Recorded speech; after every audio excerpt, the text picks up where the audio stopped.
భయపడిపోయి భయంతో వెళ్ళి లక్షలు టెస్టులు చేయించుకుని వస్తారు.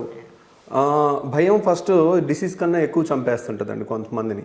ఆ భయం పోగొట్టాలి, దేనికి భయపడాలి, దేనికి భయపడకూడదు అనేది ఆ ఫైన్ లైన్ వాళ్ళకి తెలిస్తే, ఇప్పుడు గ్యాస్ నొప్పిని గుండె నొప్పి అనుకుని అల్లకల్లోలం అయిపోయే వాళ్ళు ఉంటారు.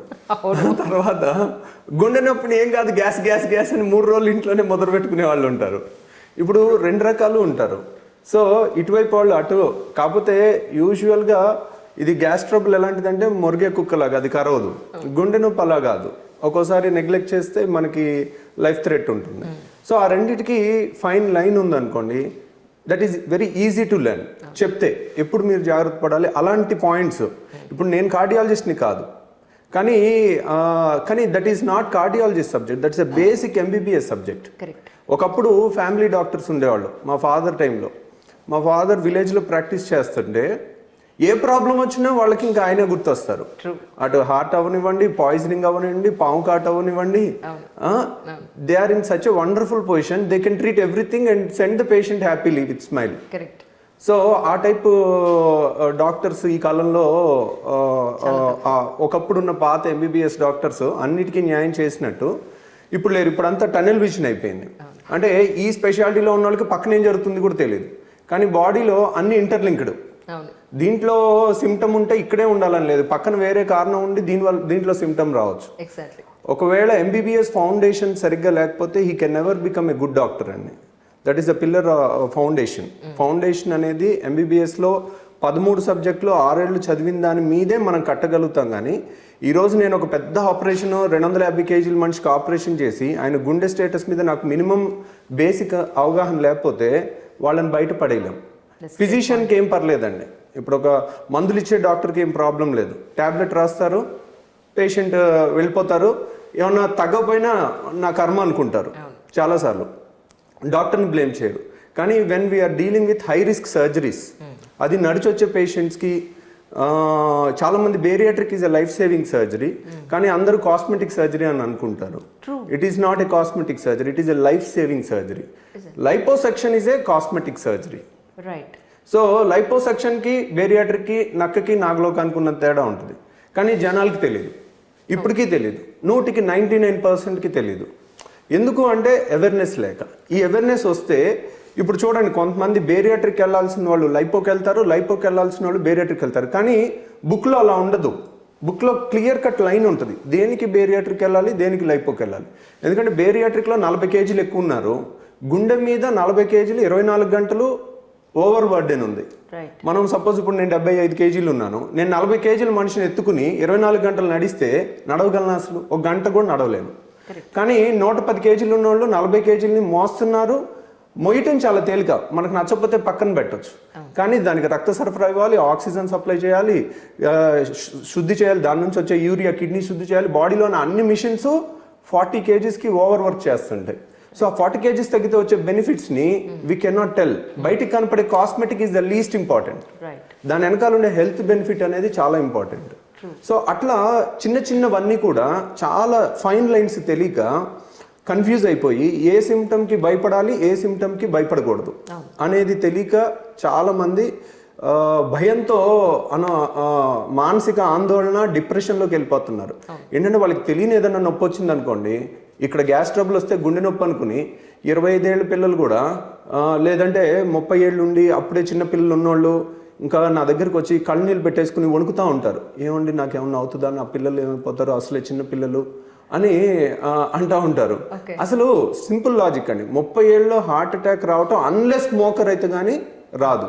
అయినా వచ్చిందనుకోండి, అది ఎక్స్ట్రీమ్లీ రేర్ ఈవెంట్. ఇప్పుడు చాలామంది ఏంటంటే, ఇప్పుడు మీడియా బాగా వచ్చేసరికి పునీత్ రాజ్ కుమార్ గారు అంత ఫిట్గా ఉండే ఆయనకే వచ్చింది, నాకెందుకు రాకూడదు అని ప్రతిదానికి కోరిలేట్ చేసుకోండి. That is a wrong correlation. మీరు రేరెస్ట్ ఆఫ్ ద, అంటే కోట్లలో జరిగే ఒకదాన్ని జనరలైజ్ చేయకూడదు. సో ఆ ఫైన్ లైన్ తెలియక చాలామంది ఇబ్బంది పడుతున్నారు. అలా జరగటానికి వాళ్ళ complete day to day routine మీ దగ్గర ఉండదు. వాళ్ళు ఏమేమి తీసుకుంటున్నారు, ఏమేమి చేస్తున్నారు, వీ నెవర్ నో. వెదర్ వాళ్ళ హిస్టరీ ఏమీ తెలియదు. ఓన్లీ ఏజ్, ఫిట్నెస్ ఒక్కటే కాదు, దాని వెనకాల హార్ట్ అటాక్ రావాల్సిన ఇంకా చాలా ఉంటాయి. అవన్నీ బ్యాడ్ రిస్క్ ఫ్యాక్టర్స్ ఉన్నాయేమో, వీ నెవర్ నో. సో వాళ్ళకి స్మోకింగ్ ఉందేమో, చైన్ స్మోకర్ ఏమో, వీ నెవర్ నో. సో అమ్మో ఆయన జిమ్ చేస్తున్నాడు, ఆయన వచ్చి నేను జిమ్ చేస్తున్నాను నాకు కూడా వస్తుందేమో అనుకుంటే, ఇంకా జిమ్ చేసినా వస్తుంది నేను జిమ్మే చేయక్కర్లేదు అని వితండంగా వాదించే వాళ్ళు కూడా ఇంకా అలా కూడా ఉంటారు. But that is not the true. Rarest of the rare ఈవెంట్స్ని చాలా మంది తీసుకోకూడదండి. కామన్ థింగ్స్ తీసుకోవాలి. రోడ్డు మీదకి వెళ్తే చచ్చిపోతాం, యాక్సిడెంట్ అయ్యని చెప్పి రోడ్డు మీదకి వెళ్ళనట్టు ఉంటుంది అనమాట ఇది. అయ్యేది చాలా భయంకరంగా ఉంటాయి. ఒక యాక్సిడెంట్ ని మీరు లైవ్ లో చూపిస్తే లారీ కింద క్రష్ అయింది, అది భయంకరంగా ఉంటుంది. ఇది కూడా అంతే. ఒక యంగ్ పర్సన్ ఏదైనా జబ్బు వచ్చి వెంటనే చచ్చిపోవటం కూడా ఒక లారీ కింద మనిషి పడిపోతే ఎలా ఉంటుందో అలాగే ఉంటుంది. చూడటానికి అంత భయంకరంగా ఉంటుంది. వాళ్ళ ఫ్యామిలీకి దాన్ని డైజెస్ట్ చేసుకోవడానికి కూడా అంత భయంకరంగానే ఉంటుంది. కానీ that is very rare event. ఆ రేర్ ఈవెంట్కి మనం ప్రతిదీ అది మనకే జరుగుతుందని భయపడితే, ఇదంటే మనకు తెలుసు ఏది రోడ్డు మీదకి వెళ్తే లక్షలో ఒకళ్ళకి అవుతుంది మన యాక్సిడెంట్ అని, కాబట్టి ధైర్యంగా వెళ్తాం. కానీ అది మనకు తెలీదు. అమ్మో నాకు ఇక్కడ నొప్పి వస్తుంది, ఒకళ్ళు మా చుట్టాలు ఒకళ్ళు యంగ్స్టర్ చనిపోయారు, ఇంకా నాకు కూడా అదేనేమో అని భయం నుంచి బయటికి రారు. వాళ్ళకి ఆ ఇన్ఫర్మేషన్ వస్తే ఓహో ఇవి ఇంత పర్సెంటేజ్ లెక్కల ప్రకారం చెప్పామనుకోండి, this is basic MBBS subjects అనమాట అవన్నీ. ప్రివెన్షన్ ఈజ్ బేసిక్ ఎంబీబీఎస్ అండి.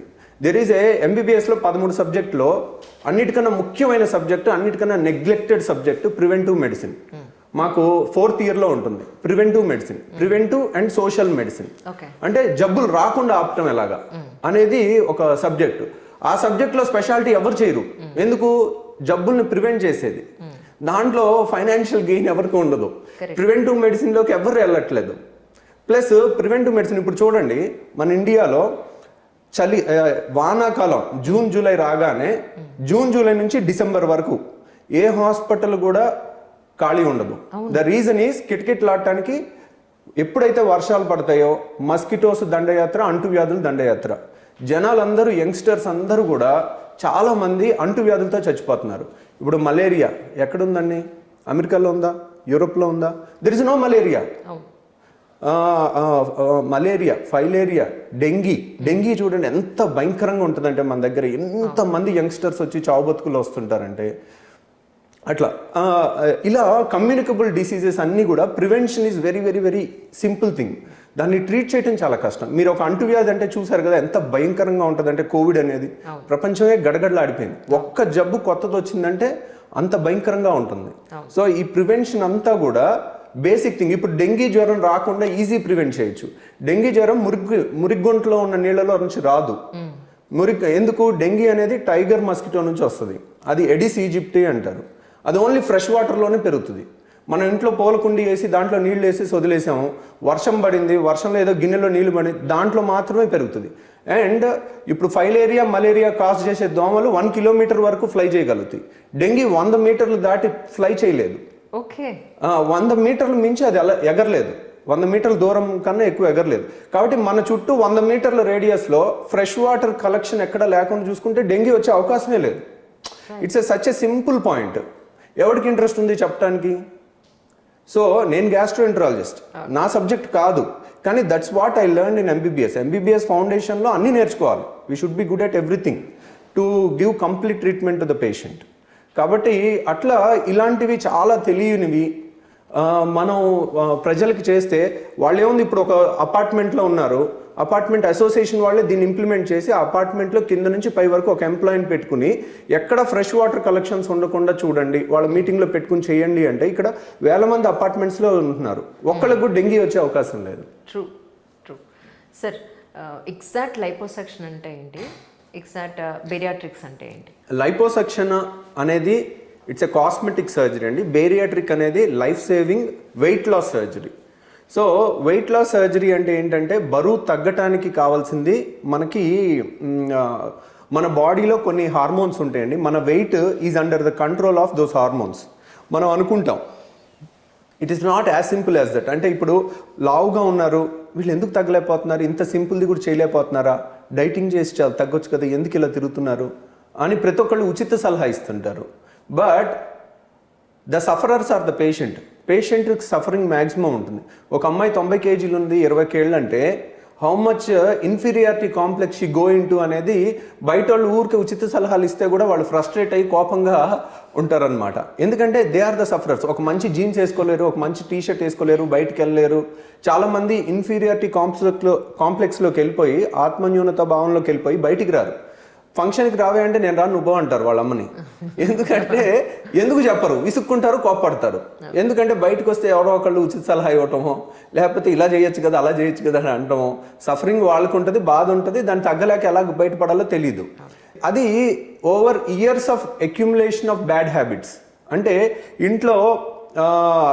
ఇంట్లో అది పేషెంట్ని అంటే లావుగా ఉన్న వాళ్ళు ఒక్కళ్ళనే తప్పు పట్టక్కర్లా, వాళ్ళ ఫ్యామిలీని అందరినీ తప్పు పట్టాలి. చిన్నప్పటి నుంచి గారాబం చేసి తిన్ను అంటే కుక్కి ఉంటారు కొన్నిసార్లు. ఒకసారి ఆ పాజిటివ్ దాంట్లోకి వెళ్ళిపోయిన తర్వాత బయటికి రావటం కష్టం. సో అలా ఇప్పుడు చూడండి, బరువు తగ్గటం ఎంత కష్టం అని అన్నారనుకోండి. అవును, డైట్ చేస్తే ఎక్సర్సైజ్ చేస్తే బరువు తగ్గరా? ఎందుకు తగ్గరు? మీరు ఎందుకు సర్జరీలు ప్రమోట్ చేస్తున్నారని అనే వాళ్ళు ఉంటారు. సర్జరీ ఇప్పుడు కూడా మళ్ళీ చెప్తున్నాను, నేను ఎప్పుడు నా బేరియాట్రిక్ ఛానల్లో కానీ ఫస్ట్ నుంచి 10 ఏళ్ల నుంచి నేను ఒక్కటే చెప్తాను, surgery is the last option. మీరు అన్ని చేతులు ఎత్తేసి మీకు అన్ని దారులు మూసుకుపోయి దిక్కుతోచని స్థితిలో ఉండి డిప్రెషన్లో బాధపడుతూ ఏడుస్తున్న రోజు, మీకు ఏది లేని రోజు గ్యారంటీగా నేనున్నాను 40 kgs తగ్గిస్తాను. మీరు అది గుర్తుపెట్టుకోండి.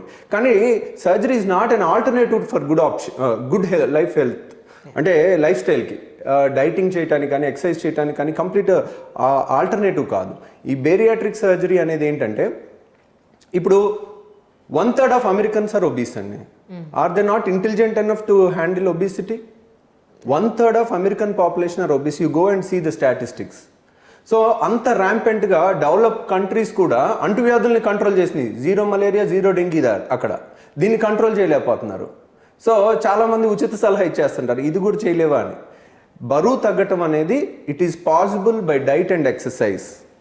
ఇప్పుడు కష్టపడి ఇంటర్మీడియట్లో చదివితే MBBS సీట్ వస్తుందా, IIT సీట్ వస్తుందా అంటే కష్టపడితే వస్తుంది, దాంట్లో డౌట్ ఏం లేదు. కానీ 18 లక్షలు కష్టపడితే, పోనీ 18 లక్షలు కష్టపడలేదు, 18 లక్షల మంది నీట్ ఎగ్జామ్ రాశారు, దాంట్లో 9 లక్షలన్నా బాగా కష్టపడి ఉంటారు, రోజుకు 10 గంటలు చదివి ఉంటారు. సో మరి వాళ్ళకి రాలేదే, కష్టపడి రానోళ్ళు ఎక్కువ ఉంటారు. అవును. సో మీరు కష్టపడి సీట్ వచ్చిన వాళ్ళకన్నా కష్టపడి రానోళ్ళే ఎక్కువ ఉంటారు. సో IIT కానీ ఏ కాంపిటేటివ్ ఎగ్జామ్ అన్నా తీసుకోండి. ఎందుకంటే మీరు 5 గంటలు చదివేది 10 గంటలు చదువుతారు, 20 గంటలు చదువుతారు. నెంబర్ ఆఫ్ సీట్లు పెరుగుతాయా? పెరగవు. అది ఎంత డిఫికల్ట్. కష్టపడి ఇంకా స్మార్ట్గా ఇంకా కష్టపడితే వచ్చేవాళ్ళు చాలామంది ఉంటారు. కానీ that is not true of always. ఎందుకని? అక్కడ చదువు మీదే ఒక్కదాని మీదే ఉండదు, కష్టం మీద ఒక్కదాని మీదే ఉండదు. మీకు ఇంటెలిజెన్స్ తక్కువ ఉంటే కష్టపడినా రాకపోవచ్చు, మీకు మంచి టీచర్ లేకపోతే రాకపోవచ్చు, మీకు మంచి ఫ్యామిలీ సపోర్ట్ లేకపోతే రాకపోవచ్చు, మీకు ఎంకరేజ్మెంట్ లేకపోతే రాకపోవచ్చు, ఇంట్లో ఫ్యామిలీ ప్రాబ్లమ్స్ ఉంటే రాకపోవచ్చు, హెల్త్ బాగాలేకపోతే రాకపోవచ్చు. అలాగే బరువు తగ్గపోవటానికి కూడా 100 కారణాలు ఉంటాయి. ఒక్కటే కాదు, డైట్ అండ్ ఎక్సర్సైజ్ చేయలేకపోవటం ఒక్కటే కాదు. వాళ్ళ హార్మోనల్ మేకప్ వేరు ఉండొచ్చు, వాళ్ళ బాడీ జీన్స్ వేరు ఉండొచ్చు, వాళ్ళ అమ్మ నాన్న బాగున్నారు సన్నగా ఉన్నారు మరి మేము ఎందుకు లాభం అయిపోయాం అనొచ్చు, వాళ్ళ అమ్మ నాన్న వ్యవసాయం చేసి ఉండొచ్చు, వీళ్ళు సాఫ్ట్వేర్ ఇంజనీర్లు కొడుతూ ఉండొచ్చు, 24 గంటలు కూర్చుని ఉండొచ్చు. వాళ్ళు 30 ఏళ్ల కింద బతికిన పరిస్థితి వేరు, ఇప్పుడు బతికిన పరిస్థితి వేరు. ఇప్పుడు ఫుడ్ డెలివరీ యాప్స్ వచ్చేసినాయి. Every year destruction, mass destruction. అంటే ఇప్పుడు ఒక న్యూక్లియర్ బాంబ్స్ కన్నా కూడా డేంజరస్ అనమాట అవి. ఎందుకంటే ఒక్క ఇంట్లోనండి, నేను ఏ ఇల్లు ఎక్సెప్షన్ కాదు, మా ఇంట్లోనే 3 పిల్లలు ఉంటే 3 ఒకే పూటకి 3 రెస్టారెంట్లో 3 రకాల ఐటమ్స్ ఆర్డర్ చేస్తారు. ఒకటే చెప్పి 3 షేర్ చేసుకుందాం అనే పరిస్థితి లేదు. I don't think any family is exception for this. True. So ఇప్పుడు చూడండి, అంతా బయట ఫుడ్, అంతా ఒకప్పుడు లేదు. ఇది 10 ఏళ్ల కింద ఎక్కడుంది, ఇది 5 ఏళ్ల కింద ఎక్కడుంది, లేదు ఇది. ఇప్పుడు దీని పర్యవసానాలు ఎప్పుడు చూస్తారు మీరు? ఇంకో 10 ఏళ్ల తర్వాత చూస్తారు. ఎగ్జాక్ట్లీ. సో ఈరోజు బయటపడుతుంది అది. ఇవన్నీ కూడా మన సొసైటీ ఒక 10 ఏళ్ల కింద, 50 ఏళ్ల కింద, 30 ఏళ్ల కింద ఉన్నట్టు ఈరోజు లేదు. ఆ జీన్సే ఉన్నప్పటికీ కూడా వాళ్ళ ఒబీస్ జీన్స్ ఉండొచ్చు వాళ్ళ బాడీలో, కానీ వాళ్ళు కాయ కష్టం చేసి బతికారు కాబట్టి వాళ్ళ అమ్మ నాన్నలు సన్నగున్నారు. వీళ్ళు ఉదయం నుంచి సాయంత్రం వరకు 9th క్లాస్ పిల్లల్ని చూడండి, ఉదయం 7ంటికి వెళ్తే రాత్రి 7ంటి వరకు జైల్లో ఉన్నట్టు ఉంటారు. ఇంకా వాళ్ళకి ఆడుకోవడానికి స్కోపే లేదు, ఏమీ లేదు. ప్లస్ స్ట్రెస్ ఖచ్చితంగా మనం ఎప్పుడన్నా చూడండి, స్ట్రెస్ అనేది ఎప్పుడు కూడా బరువు హార్మోన్ని ఉత్పత్తి చేస్తుంది. ఎందుకని ఉత్పత్తి చేస్తుంది అంటే మీరు చూడండి, కొన్ని హార్మోన్స్, ఇప్పుడు మనకి స్ట్రెస్ఫుల్ ఈవెంట్ వచ్చింది అనుకోండి, ఇప్పుడు ఒక చెట్టు ఎక్కమంటే ఎక్కలేకపోవచ్చు. అదే మన కళ్ళ ముందు ఒక పులి వచ్చింది అనుకోండి, టక్కున ఎక్కేస్తాం, ఎలా ఎక్కుతామో కూడా తెలియదు. గుండె టాప్ టాప్ టాప్ టాప్ అని కొట్టుకుంటుంది. ఒక పులి మన కళ్ళ ముందు వచ్చింది అనుకోండి, వెంటనే that is a hormonal reaction, ఒక స్ట్రెస్ వల్ల వచ్చే హార్మోనల్ రియాక్షన్. అంటే నువ్వు ఒక్కసారే అంత ఎత్తన్నా ఎక్కగలిగేటట్టు ముందే నీ గుండె ఎక్కువ కొట్టుకుని ప్రిపేర్ అవుతుంది. బాడీలో అన్ని హార్మోన్స్, అంత అద్భుతమైన కెమికల్స్ ఉంటాయి. వాటన్నిటిని ఓన్లీ మనోబలంతోనే జయించవచ్చు, కాదన్ను, అన్నిసార్లు అవ్వకపోవచ్చు. కాబట్టి వాళ్ళందరినీ విక్టిమైజ్ చేయటం కానీ, వాళ్ళని ఊరికే మనం హేళన చేయటం కానీ, నువ్వు ఇచ్చేయచ్చు కదా అచ్చేయచ్చు కదా అని ఊరికే ఉచిత సలహాలు ఇవ్వటం కానీ అవి పనిచేయవు. ఎందుకంటే they are the sufferers, they know the suffering. So అలా ఈ హార్మోనల్ ఎఫెక్ట్స్ ఉన్న వాళ్ళకి బేసిక్ ఇన్స్టింక్ట్స్తో పోరాడి గెలవటం ఆల్మోస్ట్ ఇంపాసిబుల్ అండి. ఎందుకంటే బేసిక్, ఇప్పుడు నాకు ఆకలి లేదు, నాకు ఇక్కడ చిప్స్ ప్యాకెట్ పెడితే ఆకలి లేకపోయినా అది అలా వెళ్ళిపోతుంది, కళ్ళ ముందు ఉంటే ఇలా నోట్లోకి వెళ్ళిపోతుంది. That is the basic instinct. చిన్న పిల్లోడు నోట్లో ఏలు పెడితే చప్పరించటం అనేది ఎలా బేసిక్ ఇన్స్టింక్టో, అలా చప్పరించని పిల్లోడు బతకడు. నోట్లో వేలు పెడితే పుట్టిన బిడ్డ చప్పరించలేదంటే వాడు చచ్చిపోతాడు అని అర్థం. సక్లింగ్ రిఫ్లెక్స్ అంటారు. It is a life saving reflex. నోట్లో గొంతులో ఏలు పెట్టి ఏదైనా అడ్డుపడితే దగ్గు వస్తుంది. It is a basic reflex. నోట్లో ఏలు పెడితే చప్పరించాలి, తల్లిపాలు తాగాలనేది బై బర్త్ వస్తుంది. అలా కొన్ని సర్క్యూట్స్ మన బాడీలో, కొన్ని హార్మోన్స్ ఉన్నాయి. ఫుడ్ కళ్ళ ముందు ఉంటే లోపలికి వేసేయాలి అనేది, అది ఎందుకు అలా వచ్చింది, ఆ సర్క్యూట్ ఎందుకు ఫామ్ అయిందంటే మనిషి 10 లక్షల ఏళ్ల ఎవల్యూషన్లో ఈ 30 ఏళ్ల డిస్ట్రక్షనే చూస్తున్నాం. ఎవల్యూషన్ అంటే మన డెవలప్మెంట్ చూస్తున్నాం. అంతకుముందు ఈ పూట తింటే మళ్ళీ పూట దొరుకుద్దో లేదో, అందుకని కనపడినప్పుడల్లా గబా గబా గబా తినేయాలనే రిఫ్లెక్స్ మన బాడీలో తయారైంది. సో అది ఇప్పుడు అవసరం లేకపోయినా ఆ రిఫ్లెక్స్ అలా ఉండిపోయింది. సో ఎప్పుడు ఫుడ్ ఉంటుంది, ప్రతి పూట మనకు కావాల్సింది ఉంటుంది, అందువల్ల పెరిగిపోయారు. ఆ హార్మోన్స్ని మార్చడం అనేది బేరియాట్రిక్లో జరుగుతుంది. చాలా మంది అనుకుంటారు బేరియాట్రిక్ అంటే అరే 4 ఇడ్లీలు పడతాయి కదరా నీకు, 5 ఇడ్లీలు పడతాయి, దాన్ని 1 ఇడ్లీ పట్టేసేటట్టు చేస్తారు, నువ్వు తినలేవు కాబట్టి తగ్గుతారు అని అనుకుంటారు. That is wrong. That is wrong. నాట్లా వేస్తారు, దానివల్ల తక్కువ తింటారు, ఆటోమేటిక్ గా బరువు తగ్గుతారు అనేది అందరు జనరల్ అదేనండి. ద ఏబిసిడి బేసిక్స్ ఫండమెంటల్స్ కూడా. ఇప్పుడు అన్నవాహికకి బేరియాట్రిక్ సర్జరీలో అన్నవాహిక అంటే ఇసోఫేగస్ అండి, ఇక్కడ వరకు. మనం జీర్ణాశయాన్ని కొంచెం చిన్నది చేస్తాం. జీర్ణాశయంలో మన ఆకలికి సంబంధించిన హార్మోన్ గ్రెలిన్ అని ఉంటుంది. గ్రెలిన్ అని, కొన్ని లెప్టిన్ అని, పీవైవై అని, ఇవన్నీ ఉంటాయి. అవన్నీ కూడా అక్కడి నుంచి తయారవుతాయి. ఆ హార్మోన్స్ ని తగ్గించాలంటే దాన్ని కొంత చిన్నది చేయటం కానీ, దాన్ని బైపాస్ చేయటం కానీ చేస్తాం. చేస్తే గనక వాళ్ళకి ఆకలి తగ్గిపోయి బరువు తగ్గుతారు. ఇప్పుడు జీర్ణాశయంలో మేము తీసే ముక్క ఇంత ముక్క అండి, అంటే ఒక 50% తగ్గిస్తాం అనుకోండి. 50% తగ్గించినందువల్ల బరువు తగ్గుతారు. ఇప్పుడు మా మదర్కి నేను బేరియాట్రిక్ చేశాను, 80 kg ఇస్తాను, 60కి వచ్చారు. నేను పండ్రీనాథ్ గారు అని 250 kg పేషెంట్కి చేశాను, ఆయన 150 kg తగ్గారు. Same operation. అదే ఆపరేషన్ సపోజ్ మీ మీద చేశాను అనుకోండి, మీరు 1 kg కూడా తగ్గరు. Exactly the same operation. అడుగుతారు, డాక్టర్ గారు సన్నగున్న వాళ్ళకి ఎందుకు చేస్తారు, మీరు ఎవరన్నా చేశారా, మీరు ఎక్కడ చూసారా, మీకు ఎలా తెలుసు అని అంటారు. ఇది 1950 నుంచి బేరియాట్రిక్ సర్జరీ అనేది, bariatric surgery scientific name. Bariatric అంటే ఏంటి, లాటిన్ వర్డ్. బ్యారో మీన్స్ బరువు, బరువు తగ్గించే ఆపరేషన్ అని. It's a layman term, it's not a scientific name. Scientific name of bariatric surgery ఏంటంటే లాప్రోస్కోపిక్ స్లీవ్ గ్యాస్ట్రెక్టమీ. లాప్రోస్కోపిక్ అది ఒక రకం, లాప్రోస్కోపిక్ రూఎండ్వై గ్యాస్ట్రోజెజనాస్టమీ ఇది అన్నమాట. ఇది నేను సగం స్టమక్ మాత్రమే తీస్తారని చెప్పాను, ఏది బేరియాట్రిక్లో. అదే స్టమక్ క్యాన్సర్ వస్తే 100% తీసేస్తాం సన్నగున్న వాళ్ళకి, మరి వాళ్ళు తగ్గరే. అసలు ఈ బేరియాట్రిక్ ఎలా కనిపెట్టారంటే 1950లో స్టమక్ క్యాన్సర్కి, స్టమక్ కల్సర్కి ఆపరేషన్లు చాలా సర్వసాధారణం. అప్పుడు వేల మందికి ఈ ఆపరేషన్ చేస్తుంటే సన్నగున్న వాళ్ళు అలాగే ఉన్నారు. ఈ ఆపరేషన్ తర్వాత లావు ఉన్నోళ్ళు, షుగర్ ఉన్నోళ్ళు రివర్స్ అయిపోతుంది.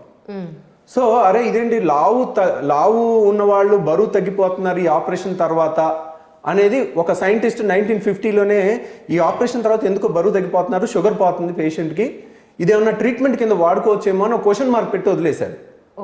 కానీ మెడికల్ దాంట్లో ఇప్పుడు ఒక హెర్బల్ ప్రోడక్ట్ అమ్ముతున్నాము, రెస్ట్రిక్షన్స్ లేవు. ఒక డ్రగ్ అమ్ముతున్నాము, దానికి phase 1, phase 2, phase 3, phase 4 trials అయ్యి అందరు మనుషుల మీద పరిశోధనలు చేసి, ఫస్ట్ కుక్కల మీద, ఎలకల మీద చేసి, తర్వాత మనుషుల మీద చేసి వచ్చేసరికి దాని రేట్ అమాంతం పెరిగిపోతుంది. ఒక సొసైటీలోకి ఒక డ్రగ్ వదలటం అంత ఈజీ కాదు. అలాగే ఒక సర్జరీని యాక్సెప్ట్ చేయాలంటే, దీనివల్ల ఎంతమంది చనిపోతున్నారు, ఎంతమంది పాజిటివ్, ఎంతమంది నెగిటివ్ అన్ని రీసెర్చ్ జరగాలంటే అది తెలిసినప్పటికీ కూడా టెక్స్ట్ బుక్లోకి రాలేదు. టెక్స్ట్ బుక్లోకి వచ్చేసరికి 50 ఏళ్ళు పట్టింది. సో అంటే ఒక సర్జరీని అంత స్క్రూటనైజ్ చేస్తే కానీ టెక్స్ట్ బుక్లోకి రాదు. టెక్స్ట్ బుక్లోకి వచ్చిందా అని చాలామంది ఇప్పటికీ క్వశ్చన్ చేస్తుంటారు సబ్జెక్ట్ లేని వాళ్ళు. అలా ఉంది. కాబట్టి ఇప్పుడు మన బాడీలో జరిగే హార్మోన్స్ మారటం వల్ల బరువు తగ్గుతారు. ఇప్పుడు లావుగా ఉన్న వాళ్ళు బేరియాట్రిక్ తర్వాత లిక్విడ్ డైట్ 15 రోజులు తర్వాత ఫుడ్ డైట్ ఇచ్చేస్తాం మనం. అదే డైట్ ఆపరేషన్ చేయకుండా ఇవ్వచ్చు కదా, తగ్గిపోవాలి కదా అదే డైట్ ఫాలో అయితే. కానీ ఎవరు దీన్ని ఆపేస్తున్నారు, ఈ డైట్ చేయకుండా ఎవరు ఆపుతున్నారు, ఎవరు దీనికి శత్రువు అంటే పేషెంట్ హార్మోన్సే వాళ్ళకి శత్రువు. ఒక పూట తినకపోతే 50 కేజీలు కొవ్వు ఉంటుంది. ఒక పూట తినకపోతే ఈ కొవ్వులోంచి తీసుకోదు, డైజెస్ట్ కొవ్వు కరిగించుకుని ఎనర్జీ తీసుకోదు. నాకు ఒక్క పూట తినకపోయినా బయట నుంచి కావాలి, బయట నుంచి కావాలి, బయట నుంచి కావాలని ఆ హంగర్ హార్మోన్ గ్రెలిన్ వచ్చేస్తుంది. దే ఆర్ హెల్ప్లెస్ అనమాట. సో ఆ హార్మోన్ని తగ్గించడం వల్ల ఆటోమేటిక్గా normal. Plus the beauty of bariatric surgery, ఎప్పుడైతే నార్మల్ వెయిట్కి వస్తారో ఇట్ స్టాప్స్ వర్కింగ్. నార్మల్ వెయిట్కి వచ్చాక బేరియాట్రిక్ సర్జరీ పనిచేయదు. సో ఎందుకని పనిచేయదు అంటే నార్మల్ వెయిట్ కన్నా తగ్గకూడదు. ఇప్పుడు నేను 250 కేజీలు పేషెంట్కి చేస్తే 70 కేజీలకి వచ్చాడు, 150-170 కేజీలు తగ్గారు. అది 50 కేజీలు మనిషికి చేస్తే 20 కేజీలు అవి చచ్చిపోవాలిగా, చావరు వాళ్ళు, 1 కేజీ కూడా తగ్గరు. That is the beauty. మన బాడీలో ఎన్ని అద్భుతమైన మెకానిజమ్స్ ఉన్నాయంటే, మనం ఫుడ్ తినలేదనుకోండి, మీరు చూడండి, ఎవరైనా బరువు తగ్గాలనుకున్న వాళ్ళు ఫస్ట్ 5 కేజీలు టపాన్ తగ్గిపోతారు. 6వ కేజీ ఒక్కడ తగ్గటానికి ఫస్ట్ 5 కేజీలకి ఎంత కష్టపడ్డారో అంత కష్టపడితే కానీ తగ్గరు. అండ్ 7వ కేజీ తగ్గాలంటే ఫస్ట్ 5, 6 మొత్తం కలిపి ఎంత కష్టపడ్డారో అంత కష్టపడాలి. ఎందుకని అవర్ బాడీ ఇంటెలిజెంట్. మనం ఫుడ్ తినలేదనుకోండి ఏమనుకుంటుంది, వేస్ట్ రూపంలో పోయే క్యాలరీస్ అన్ని ఆపేస్తుంది. మనకు ఒక 400 క్యాలరీస్ ఇలా కూర్చుని మాట్లాడుతూ ఏ శారీరక శ్రమ లేకపోయినా బాడీలోంచి హీట్ రూపంలో బయటకు వెళ్ళిపోతుంది. మన బాడీ ఎప్పుడైతే ఫుడ్ తగ్గు వెళ్ళిపోయిందో, అయ్యో ఫుడ్ లేదు, ఎనర్జీ తక్కువ ఉంది, వేస్టేజ్ అన్ని ఆపేసి మోర్ ఎఫిషియెంట్గా వర్క్ చేసుకోండి అన్న కెమికల్స్ వచ్చేస్తాయి. సో వాళ్ళు రోజు 500 వేస్ట్ అయ్యేది ఫుడ్ మామూలు తిని, తక్కువ తిన్నప్పుడు 200 వేస్ట్ అవుతుంది. 300 క్యాలరీస్ తినపోయినా తిన్నట్టు. అదే నేను ఏం తినపోయినా తగ్గలేదు, పాపం వాళ్ళ నేను ఏం తినండి అయినా తగ్గలేదంటే, కొంతమంది ఏమంటే అది జెన్యున్గా వాళ్ళు చెప్పినప్పటికీ కూడా ఏంది అనుకుంటే ఎందుకు తగ్గరు, వాళ్ళు ఏదో బుస్సేస్తున్నారు అంటుంటారు వేరే వాళ్ళు, బయట వాళ్ళు. రియల్గా ఇలా మెకానిజమ్స్ ఉంటాయి, ఇలా లోపల బాడీలో ఇంత.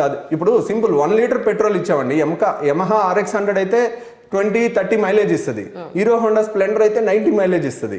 అలాగే కొంతమంది యమహాలు బాడీ మేకప్ ఉంటారు, వాళ్ళు కొంబాలు తిన్నా కానీ సన్నగానే ఉంటారు. కొంతమంది మాత్రం హీరో హోండా మేకప్ ఉంటారు, వాళ్ళు పాపం జాగ్రత్తగా కొద్దిగా తిన్నా వాళ్ళు ఆగిపోతుంటారు అనమాట. ఇట్స్ ఏ కాంప్లెక్స్ సబ్జెక్ట్ అనమాట. కాబట్టి అట్లా ఇది బరువు తగ్గేది ఒక పద్ధతి. కొంతమంది లైపోసెక్షన్ ఉంది, నేను చాలా మందిని చూసానండి. బేరియాట్రిక్ సర్జరీకి వెళ్ళాల్సిన వాళ్ళు లైపోకి వెళ్తారు, లైపోకి వెళ్ళాల్సిన వాళ్ళు బేరియాట్రిక్కి వెళ్తారు. ఎందుకు కమ్యూనికేషన్ గ్యాప్ అంటే, దాంట్లో ఇప్పుడు లైపో ఉంది, లైపో బరువు తగ్గడానికి లైపో చేయకూడదు. That is the number 1 golden అక్షరాలతో ప్రతి టెక్స్ట్ బుక్లో లిఖించబడి ఉంది. లైపోసెక్షన్ దేనికి చేయాలి? ఇప్పుడు ఒక అమ్మాయి ఉంది, 20 years అమ్మాయి, 55 kgs ఉంది, కానీ ఒక్క పార్ట్లో అబ్బెట్టుగా ఫ్యాట్ డిపాజిట్ అయింది, అంతా సన్నగా ఉన్నారు. ఒక్క పార్ట్ చాలా స్వెల్ అయ్యి అబ్నార్మల్గా ఉంటే వాళ్ళు పడే మానసిక క్షోభ ఒబీస్ వాళ్ళకన్నా ఎక్కువ ఉంటుంది. సో ఆ ఒక్క పార్ట్ తగ్గాలంటే ఆ ఒక్క చోట చిన్న హోల్ వేసి చర్మం కింద ఉన్న ఒక 2 పొరలు కొవ్వు తీసేస్తాం. They will be perfect, very happy. ఎందుకు ఇప్పుడు అలాంటి పేషెంట్కి బరువు తగ్గారు అనుకోండి, ఇప్పుడు అమ్మాయి ఉన్నదే ఒక 50-60 కేజీలు, బాగా డైట్ చేసి 5 కేజీలు తగ్గినా ఈ లోపలికి పోతాయి కానీ తగ్గాల్సిన చోట తగ్గదు. సో వాళ్ళు డిప్రెషన్లోకి వెళ్ళిపోతుంటారు ఇంకా. సో అది అలాంటి టైంలో లైపోసెక్షన్ వాడుకోవాలి. సో ఇప్పుడు జీన్స్ వేసుకున్నారు, టీషర్ట్ వేసుకున్నారు, బయటికి ఇక్కడ బల్జ్ లాగా వచ్చింది, సైడ్ హ్యాండిల్స్ అంటారు, లవ్ హ్యాండిల్స్ అంటారు. వాటికి ఇంకా మనం ఎంత డైట్ చేసినా ఒళ్ళంతా తగ్గుద్ది కానీ అక్కడ తగ్గాల్సిన చోట తగ్గదు. అప్పుడు ఒక 3 కేజీలు లైపోసెక్షన్ ఎప్పుడు 5 కేజీల మించి చేయకూడదండి. యా ఎగ్జాక్ట్లీ, 5 కేజీల మించి చేయకూడదు ఒక్క సెట్టింగ్లో, ఒక్క పార్ట్లో. ఎందుకంటే weight loss, it is not weight loss surgery, it is a cosmetic surgery. 5 కేజీల మించి చేసే కొద్దీ కాంప్లికేషన్ రేట్ ఎక్కువ అవుతుంది. చాలా జాగ్రత్తగా ప్లాన్ చేసి చేసుకోవాలి. ఒక్క పార్ట్లో 5 కేజీల మించి తీయకూడదు అనమాట. సో అట్లా చిన్న హోల్ వేసి దాన్ని అంతా తీసేస్తే patient will be very happy. Right so ఎవరికి ఏది వాడుకోవాలో అది వాడుకుంటే they will be very happy అనమాట. రైట్. కానీ సొసైటీలో ప్రతి ఒక్కళ్ళు అమ్మ బాబోయ్ బెరియాట్రిక్స్ అయితే చచ్చిపోతారు, బతికే అవకాశమే లేదు, ఇలాంటి థాట్ ప్రాసెస్ ఎక్కువ ఉంది సార్. అంటే ప్రాపర్ నాలెడ్జ్ జనాల్లోకి వెళ్ళకపోవడం వల్లేనంటారా మీ ఉద్దేశ ప్రకారం? అంటే మీరు చెప్పింది యాక్చువల్గా నేను 2011లో బేరియాట్రిక్ ఆపరేషన్ మొదలుపెట్టాను. అప్పుడు బేరియాట్రిక్ అనగానే ఒక బూత్ పదంలా చూసేవాళ్ళు, ఆ బేరియాట్రిక్ అని. ఎవ్వరు నేను ఒక పేషెంట్కి ఏమంటే మీకు 150 kgs ఉన్నారనుకోండి, మీకు బేరియాట్రిక్ అవసరం అన్నాను అనుకోండి, నేను కొత్త పర్సన్, వాళ్ళు చిన్నప్పటి నుంచి వాళ్ళ ఫ్యామిలీ డాక్టర్స్ ఉంటారు, వాళ్ళ ఫ్యామిలీలో ఎవరినో ఒకరిని బతికించిన వాళ్ళు ఉంటారు, ఫస్ట్ వాళ్ళ దగ్గరికి వెళ్తారు. వాళ్ళకి నమ్మకం, చిన్నప్పటి నుంచి గురుకుదిరిన డాక్టర్లు కొంతమంది ఉంటారు, వాళ్ళ దగ్గరికి వెళ్తారు.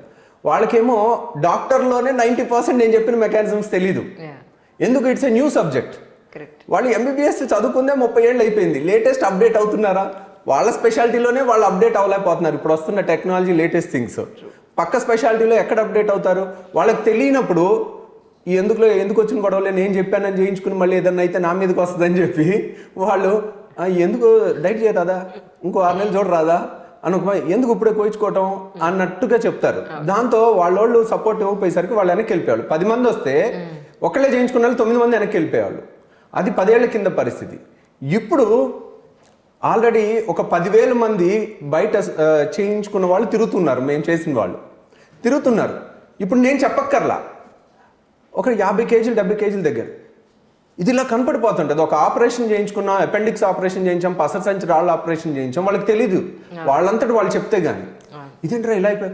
ఏమండి చాలా మంది పేషెంట్స్ దగ్గరికి వస్తారు, వాళ్ళు మీ అన్నయ్య ఉన్నాడా, మీ తమ్ముడు ఉన్నాడా అని అడుగుతారు అని గుర్తుపెట్టక, లేకపోతే ఇలా ఉండాలి ఏమంటే అది నేనేనండి అని చెప్తుంటారు. ఎప్పుడైతే 50 kgs తగ్గుతారో 70 kgs తగ్గుతారో వాళ్ళు అంత హ్యాండ్సమ్గా వస్తారనమాట, బ్యూటిఫుల్గా. సో అంత ఓ నువ్వేనా అంటారు. అన్న తర్వాత వాళ్ళు దాచుదామన్నా దాగదన్నమాట, అంత బరువు తగ్గడం అనేది. సో అలాగే ఒక పేషెంట్ ఉన్నారు, నేను 70 kgs తగ్గారు. ఆయన 70 kgs తగ్గి చెప్పడం ఇష్టం లేదు తనకి, బేరియాట్రిక్ చేయించుకున్నానని. చేయించడం ఇష్టం లేకపోతే ఏంటి, నేను డైట్ చేశాను, ఎక్సర్సైజ్ చేశాను, తగ్గాను, 70 kgs తగ్గాను అనగానే తన ఇన్స్పిరేషన్ హీరో లాగా తీసుకుంటుంటారు చాలామంది. చివరికి ఏమైంది, ఓల్డ్ ఫ్రెండ్స్ గెట్ టుగెదర్ ఒకసారి వెళ్ళారు. ఆయన వెళ్తే ఒక ఫ్రెండ్ చూసి ఎవడు వీడేడి వాడేడంటే, ఇగో వీడే అంటే, అవునా అరే ఏంటి ఇలా అయిపోయి ఎయిడ్స్ వచ్చింది ఏంటి అని అన్నారు. లేదా బాబు ఎయిడ్స్ అంటే ఏంటి, ఇదిగో చూడు బేరియాట్రిక్, అప్పటిదాకా చెప్పను అతను బేరియాట్రిక్ ప్రూఫ్తో సహా చూపిస్తా ఉన్నాడు. అంటే హ్యూమన్ సైకాలజీ ఎలా ఉంటుందంటే, అంటే బేరియాట్రిక్ అంటే అదొక బూత్ పదం, అదొక బ్యాడ్ అని అనుకునేవాళ్ళు. ఎప్పుడైతే బరువు తగ్గిపోయారో ఏమో మా ఎయిడ్స్ వచ్చిందా కానీ లేదు రాయ్ ఇది బేరియాట్రిక్ మంచి దానిలాగా అనిపించి ఇదే బెటర్ దానికన్నా ప్రూఫ్తో సహా చూపిస్తుంటారు అనమాట. సో అట్లా ఇప్పుడు దీనికి డ్రైవింగ్ ఫోర్స్ ఏమైందంటే, ఒక హ్యాపీ పేషెంట్, ఏది నిలవాలన్నా అది చేయించుకున్న హ్యాపీ పేషెంట్స్ ఉండాలి. అది చేయించుకుని బాధ ఉన్నోడు ఏముంటాడు, నా జీవితం పాడు చేసుకున్నా నువ్వు చేయించుకోవద్దని చెప్తాడు. అదే జెన్యూన్గా ఎవ్వరూ లేనప్పుడు వెళ్ళి అడిగితే మీరు చేయించుకున్నారు కదా, ఆర్ యూ హ్యాపీ అని అంటే, వాళ్ళ మనసులోంచి హ్యాపీ మీరు చేయించుకోండి అని వస్తే అది నిలబడుతుంది. అది రాలేదనుకోండి, మీరు ఎంత ప్రమోట్ చేసినా అది లాంగ్ రన్లో నిలవదు. It will wash out with time. So the strength of bariatric surgery is happy patients, strength of liposuction is happy patients. Bariatrics చేసిన తర్వాత ఆల్ ఓవర్గా బాడీ ప్రపోర్షనేట్గా, అంటే టాప్ టు బాటమ్ సమానంగా తగ్గే అవకాశం ఉంటుందండి యాక్చువల్గా? అంటే కొంతమంది, ఇప్పుడు మేము చాలామంది స్టార్స్ని చూస్తూ ఉంటాం ఫిల్మ్ ఇండస్ట్రీలో కానీ ఎనీ అదర్ ఫీల్డ్స్లో, టాప్ మోస్ట్ క్యాండిడేట్స్ అప్పటి వరకు బొద్దుగా ఇంత బుగ్గులు వేసుకుని ఇంత పెద్ద బాడీ వేసుకున్న వాళ్ళు సడన్గా చాలా సన్నబడితే ఏంటి అని తెలుసుకున్నప్పుడు బేరియాట్రిక్స్ అయిందని అనే విషయం తెలుస్తూ ఉంటుంది. బట్ ప్రపోర్షనేటివ్గా అంటే సమానంగా తగ్గే అవకాశం ఉంటుందా, మళ్ళీ పర్టికులర్గా దానికి కరెక్షన్స్ అని చేసుకోవాల్సిన అవసరం ఉంటుందంటే? సో యూజువల్గా అండి బేరియాట్రిక్ సర్జరీ యూనిఫామ్గా తగ్గుతారు. రైట్. ఒక 50 kgs ఉన్నారనుకోండి, 50 kgs ఎక్కడెక్కడ ఎక్కువ ఉందో అక్కడెక్కడ ఎక్కువ తగ్గుతుంది. కొంతమందికి ఫేస్లో తెలియదు. యూజువల్గా 50 ఏళ్ల లోపు వాళ్ళకి ఫేస్లో కూడా గ్లో పెరుగుతుంది, బాగుంటుంది. 60 ఏళ్ళు దాటిన వాళ్ళు బేరియాట్రిక్ చేసుకుంటే వాళ్ళకి ఆల్రెడీ ముడతలు వచ్చే టైం అది. బేరియాట్రిక్ అయిన తర్వాత ఇంకొంచెం ముడతల్లాగా అనిపించవచ్చు. కానీ 55-60 ఏళ్ల లోపు వాళ్ళకి మాత్రం ఆ ఫేస్ మాత్రం గ్లో చాలా పెరుగుతుంది, చాలా హ్యాండ్సమ్గా తయారవుతారు వాళ్ళు. ఎక్కడ లూజ్ స్కిన్ కనపడదు. ఓన్లీ థింగ్ ఏంటంటే పొట్ట ఇంత లావు అయిపోయి అదంతా లోపలికి వెళ్ళిపోయింది అనుకోండి. ఇప్పుడు ప్రెగ్నెంట్ లేడీస్ డెలివరీ అయిన తర్వాత వాళ్ళకి పొట్ట లాక్సిటీ ఎలా ఉంటుందో దట్ ఈస్ అ రియాలిటీ, అది ఉంటుంది. ప్రెగ్నెన్సీలో ఏంటి, ఒక 9 నెలలు ఉంటుంది, వెనక్కి వెళ్ళిపోతుంది. వాళ్ళు కొంచెం టోనప్ చేసుకుంటే 2 పిల్లలు ఉన్నవాళ్ళు కూడా పెళ్లిగాని అమ్మాయిలాగా ఉంటారు. కొంతమంది అట్లా మెయింటైన్ చేస్తుంటారు. కొంతమందికి ఎక్సెస్ ఆగి కొంచెం లూజ్నెస్ ఉంటుంది. వాళ్ళ టెండెన్సీని బట్టి, వాళ్ళ మజిల్ స్ట్రెంత్ని బట్టి, వాళ్ళ లైఫ్ స్టైల్ని బట్టి, వాళ్ళు ప్రెగ్నెన్సీలో తీసుకున్న కేర్ని బట్టి అలా ఎలా మారుతుంటుందో బేరియాట్రిక్లో కూడా కొంతమందికి లూజ్ స్కిన్ వస్తుంది. వాళ్ళు 99% సింపుల్ ఎక్సర్సైజెస్, స్ట్రెచ్చింగ్స్, అబ్డామినల్స్ రకరకాలు చెప్పిన ఇవన్నీ చేసుకుంటే స్కిన్ ఈజ్ ఎలాస్టిక్ అండి. ఇప్పుడు నిండు గర్భిణి డెలివరీ ముందు పొట్టింత సాగుద్ది, సడన్ గా మొత్తం లోపలికి వెళ్ళిపోతుందిగా. It is elastic.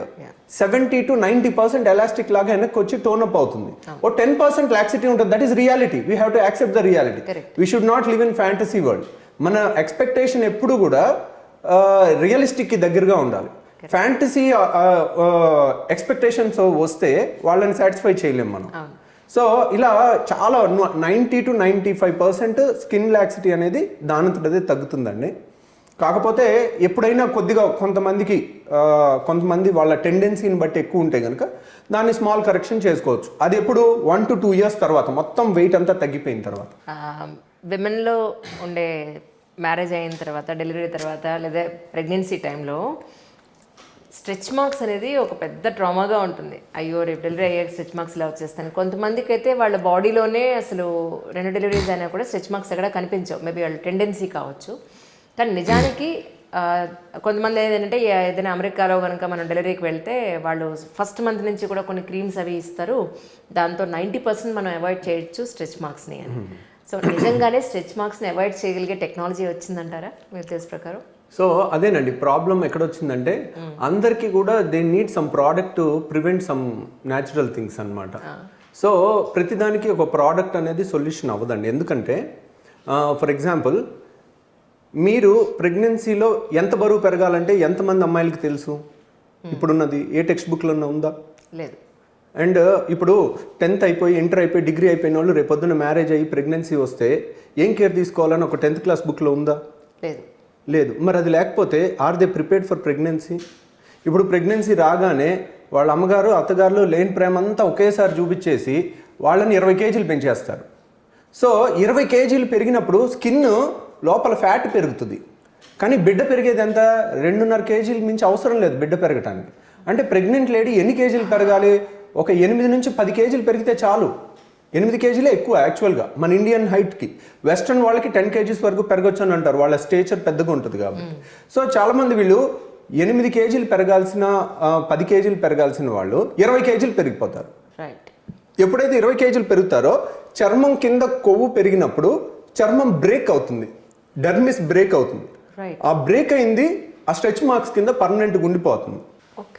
So the problem ఎవరికైనా స్ట్రెచ్ మార్క్స్ రాలేదంటే ఏంటంటే their pregnancy planning was perfect అని. అంటే వాళ్ళు కన్సీవ్ అవ్వగానే ఓహో నేను నా ప్రెగ్నెన్సీ మొత్తం మీద ఒక 8 kgs మించి పెరగకూడదు అనేది అనుకుంటే, ఇప్పుడు కొంతమంది 8వ నెల వరకు వర్క్ చేస్తారు, 6వ నెల వరకు వాళ్ళు ప్రెగ్నెంట్ అన్న విషయం కూడా తెలియదు, వర్క్ చేస్తారు. 6వ నెల తర్వాత యూజువల్గా ఫస్ట్ 6 months వెయిట్ గెయిన్ ఉండదు మదర్కి, last 3 months maximum weight gain ఉంటుంది. సో వాళ్ళు జాగ్రత్తగా ప్లాన్ చేసుకుని ఎక్కువ గెయిన్ అవ్వకుండా 8 kgs అలా పెరిగి డెలివరీ అవగానే తగ్గిపోతే that is the number 1 rule for stretch marks రాకుండా ఉండాలి. ఎందుకు ఎక్కువ స్ట్రెచ్ అవ్వాలా, వాళ్ళకి స్ట్రెచ్ మార్క్సే రావు, వాళ్ళకి తక్కువ స్ట్రెచ్ అయింది. ఇప్పుడు హైలీ ఎడ్యుకేటెడ్ డాక్టర్స్ అయ్యుండి కూడా కొంతమంది లేడీస్ వాళ్ళ బేబీస్ 3.5-4 kgs పుట్టి, మన ఇండియన్ ఫ్రేమ్కి 3.5-4 kgs అంటే చాలా ఎక్కువ, పొట్ట బాగా స్ట్రెచ్ అయిపోద్ది. మీరు ఏ క్రీమ్ రాసినా తగ్గదు, దట్ ఈస్ అ రియాలిటీ. కానీ జనాలకి ఏంటి, క్విక్ ఫిక్స్ కావాలి, అది జరగదు. క్విక్ ఫిక్స్ అనేది ఉండదు. Prevention is better than cure, that is what preventive medicine is. So అలా కనుక వాళ్ళు వాళ్ళకి 10th క్లాస్లోనే ఒక చాప్టర్ ఉంది, ప్రెగ్నెంట్ ఉమెన్కి ఏం కేర్ తీసుకోవాలి, ఎంత బరువు పెరగాలి ఏంటి అనేది ఒక చిన్న క్వశ్చన్ ఉంటే పనికిరాని సబ్జెక్టులు ఎన్నో ఉన్నాయి కదా. పనికిరాని దేనికి జన్మలో ఉపయోగపడని అన్నీ ఉన్నాయి. 50 ఏళ్ల కింద సిలబసే ఇప్పటికీ నడుస్తుంది. నేను 20-30 ఏళ్ల కింద స్కూల్లో ఏం చదువుతున్నాను, ఈ రోజు కూడా అదే హిస్టరీ, అదే ఫిజిక్స్, అదే కెమిస్ట్రీ. బయట బతకటానికి కావాల్సిన స్కిల్స్ కానీ ఇప్పుడు సంవత్సరంలో 1000 కోట్లు సంపాదించే సాఫ్ట్వేర్ రంగంలో ఉన్నప్పుడు దాని గురించి కానీ లేటెస్ట్ గురించి కానీ ఇంత సొసైటీ మారింది, దాని గురించి బుక్స్లో ఉందా? సో హెల్త్ గురించి లేదు, మన లేటెస్ట్ ట్రెండ్స్ గురించి లేదు, ఏం లేదు. మన ఎడ్యుకేషన్ సిస్టమ్ మార్చి పిల్లలకి education, the reason for my YouTube channel is also that. ఎందుకంటే అటు ఎడ్యుకేషన్ నాకు రెండే ఇష్టమైన ఫీల్డ్స్ అండి. ఒకటి ఎడ్యుకేషన్, సెకండ్ హెల్త్.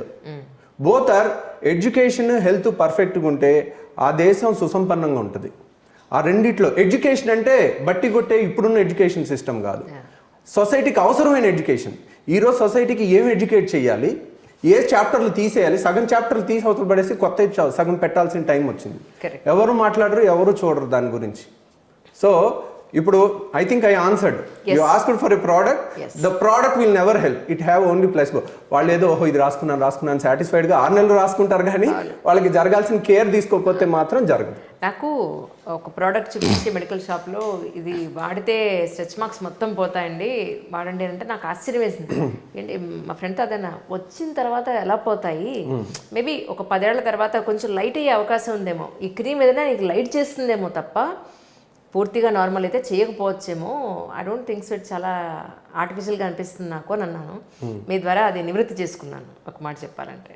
అదేనండి, ఏంటంటే వాళ్ళకి ఆ క్రీమ్ వల్ల ఏం బెనిఫిట్ జరుగుతుందంటే వాళ్ళకి ఎప్పుడైనా అది వరి అనిపించి వెళ్ళి ఏదో ఒకటి రాసుకుంటే ఫస్ట్ దాని గురించి ఆలోచించడం మర్చిపోతారు, ప్రశాంతంగా ఉంటారు. So it has a placebo effect.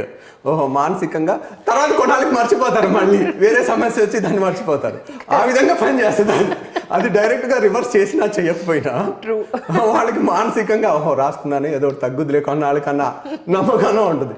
సంవత్సరం తర్వాత తగ్గపోయినా సర్లే ఈ జీవితానికి అయిపోయింది దాన్ని లైట్ తీసుకుంటారు. అప్పటికప్పుడు వాళ్ళ స్ట్రెస్ బస్టర్ కింద అది ఉపయోగపడవచ్చు. కాబట్టి మేము government medical college Warangal Kakatiya medical కాలేజ్లో ఉస్మానియాలో చదివినప్పుడు మ్యాటర్నిటీ ఓపీకి వెళ్తే కనుక వరుసగా 50 మంది నిండు గర్భులు నిలబడి ఉండేవాళ్ళు లైన్లో. అందరూ 40 కేజీలు 50 కేజీలు ఉండేవాళ్ళు. అసలు ఏం లేకుండా నార్మల్ డెలివరీ అయ్యి వెళ్ళిపోయేవాళ్ళు. ఇప్పుడు బయట అంటే వాళ్ళు కాయ కష్టం చేసేవాళ్ళు, బరువు పెరగని వాళ్ళకి నార్మల్ డెలివరీ అయ్యే అవకాశం ఎక్కువ ఉంటుంది, స్ట్రెచ్ మార్క్స్ వచ్చే అవకాశం తక్కువ ఉంటుంది. కొంతమందికి అసలు వాళ్ళు కూలి పని చేసుకునే వాళ్ళైనా వాళ్ళకి ఎక్కువ బరువు పెరగరు, డెలివరీ నార్మల్గా అయిపోద్ది, చక్కగా స్ట్రెచ్ మార్క్స్ కూడా రావు, కనపడవు. సో కాబట్టి ప్రివెన్షన్ ఈజ్ బెటర్ దెన్ దాని అండర్లైన్ కాన్సెప్ట్ తెలుసుకోకుండా మనం ఎంత జిమ్మిక్కులు కూడా రావండి. ఇప్పుడు టెక్నాలజీ ఎంత ఇంప్రూవ్ అయినా 100 ఏళ్ల తర్వాత అయినా 70 ఏళ్ల మనిషిని 20 ఏళ్ల మనిషి చేయలేము. అది ఎంత రియాలిటీయో కొన్ని ప్రాబ్లమ్స్కి కంప్లీట్ సొల్యూషన్ ఎంత టెక్నాలజీ వచ్చినా రాదు. Correct, we should be in reality. Correct. ఇంతకీ మీ హెల్త్ కోసం మీరు ఏం చేస్తారు సార్? మీరు ఇంత ఫిట్గా ఉన్నారు కదా. ఒకటండి, మనం ఎంత ఫిట్గా ఉన్నామన్నా మనకి ఎంత బిజీగా ఉన్నా మన ఆరోగ్యానికి ఒక గంటన్నర కేటాయించకపోతే మనం కొన్నాళ్ళకి మన ఆరోగ్యం పోయిన తర్వాత దాని విలువ తెలుస్తుంది మనకి. ఎందుకంటే రోజు పేషెంట్ల కన్నీళ్ళే చూస్తుంటాం, వాళ్ళ బాధలే చూస్తుంటాం, మేము వాళ్ళ చావులు చూస్తుంటాం, అన్ని రకాల జబ్బులు చూస్తుంటాం. ఇంక ఈ చూసి కూడా మేము జాగ్రత్తగా లేకపోతే అసలు ఈ ప్రొఫెషన్లోకి వచ్చిందే దండగా. మనం అప్పటికి నేను 30% సక్సెస్ అయినాను. ఎందుకంటే ఇప్పటికీ కూడా నాకు ఏదన్నా స్వీట్ తెచ్చి ముందు పెడితే తినేస్తాను, నేను ఆపుకోలేను. సో పెట్టిన వాళ్ళని తిడతాను, కానీ నేను అది కనపడితే మాత్రం తినటం ఆపను. అది కాకపోతే కొంతమంది అంత నిగ్రహం ఉన్నోళ్ళు ఉంటారు, అది ఇంకొన్నాళ్ళలో ఇంకా మెల్లిమెల్లిగా వస్తుంది. లేదంటే ఏదన్నా ఒక షుగరో ఏదో ఒకటి స్టార్టింగ్ స్టేజ్లో వస్తే అమ్మో అని ఇంకా గట్టిగా ఆపేయటం అట్లా చేయొచ్చు. అట్ ప్రెసెంట్ అయితే ఫిట్నెస్ ఖచ్చితంగా గంటన్నర ఖచ్చితంగా చేస్తాను. అండ్ దట్ ఈజ్ సిస్టమేటిక్గా. మధ్యలో మెడనొప్పి వచ్చినప్పుడు డిప్రెషన్ వచ్చి ఏం చేస్తే ఏది ఎక్కువ అవుద్దో అని భయంతో ఒక 6 నెలలు చేయలేదు. బట్ అప్పుడు 6 నెలల్లో కూర్చొని లేస్తుంటే పట్ సౌండ్లు వస్తూ ఉన్నాయి. అంతకుముందు 250, 300 సిటప్స్ చేసేవాడిని. 6 నెలలు గ్యాప్ వచ్చింది. 6 నెలలు గ్యాప్ వచ్చి ఏంటి ఇలా అయిపోయిందని చెప్పి మళ్ళీ ప్రాపర్గా మెడ మీద లోడ్ పడకుండా జాగ్రత్తగా జిమ్ అది ఎక్సర్సైజ్ చేసుకుంటే now I'm back to my good fitness. ఇప్పుడు నేను ఆపకుండా 250, 300 సిటప్స్ చేయగలను. ఆ పర్పర్ సౌండ్లు మోకాళ్ళు వచ్చేవి కూడా పోయినాయి. సో బాడీ ఈజ్ అడాప్టబుల్ అండి. మీరు దాన్ని ఎలా చేస్తే అలా మారుతుంది. అంటే అడాప్టబుల్ అంటే ఎంత అద్భుతమైన డిజైన్ అంటే మన బాడీ ఇప్పుడు రోజు కాయ కష్టం చేస్తే చేతులు రాళ్లలాగా అయిపోతాయి, మీరు చేయకపోతే కోమలంగా ఉంటాయి.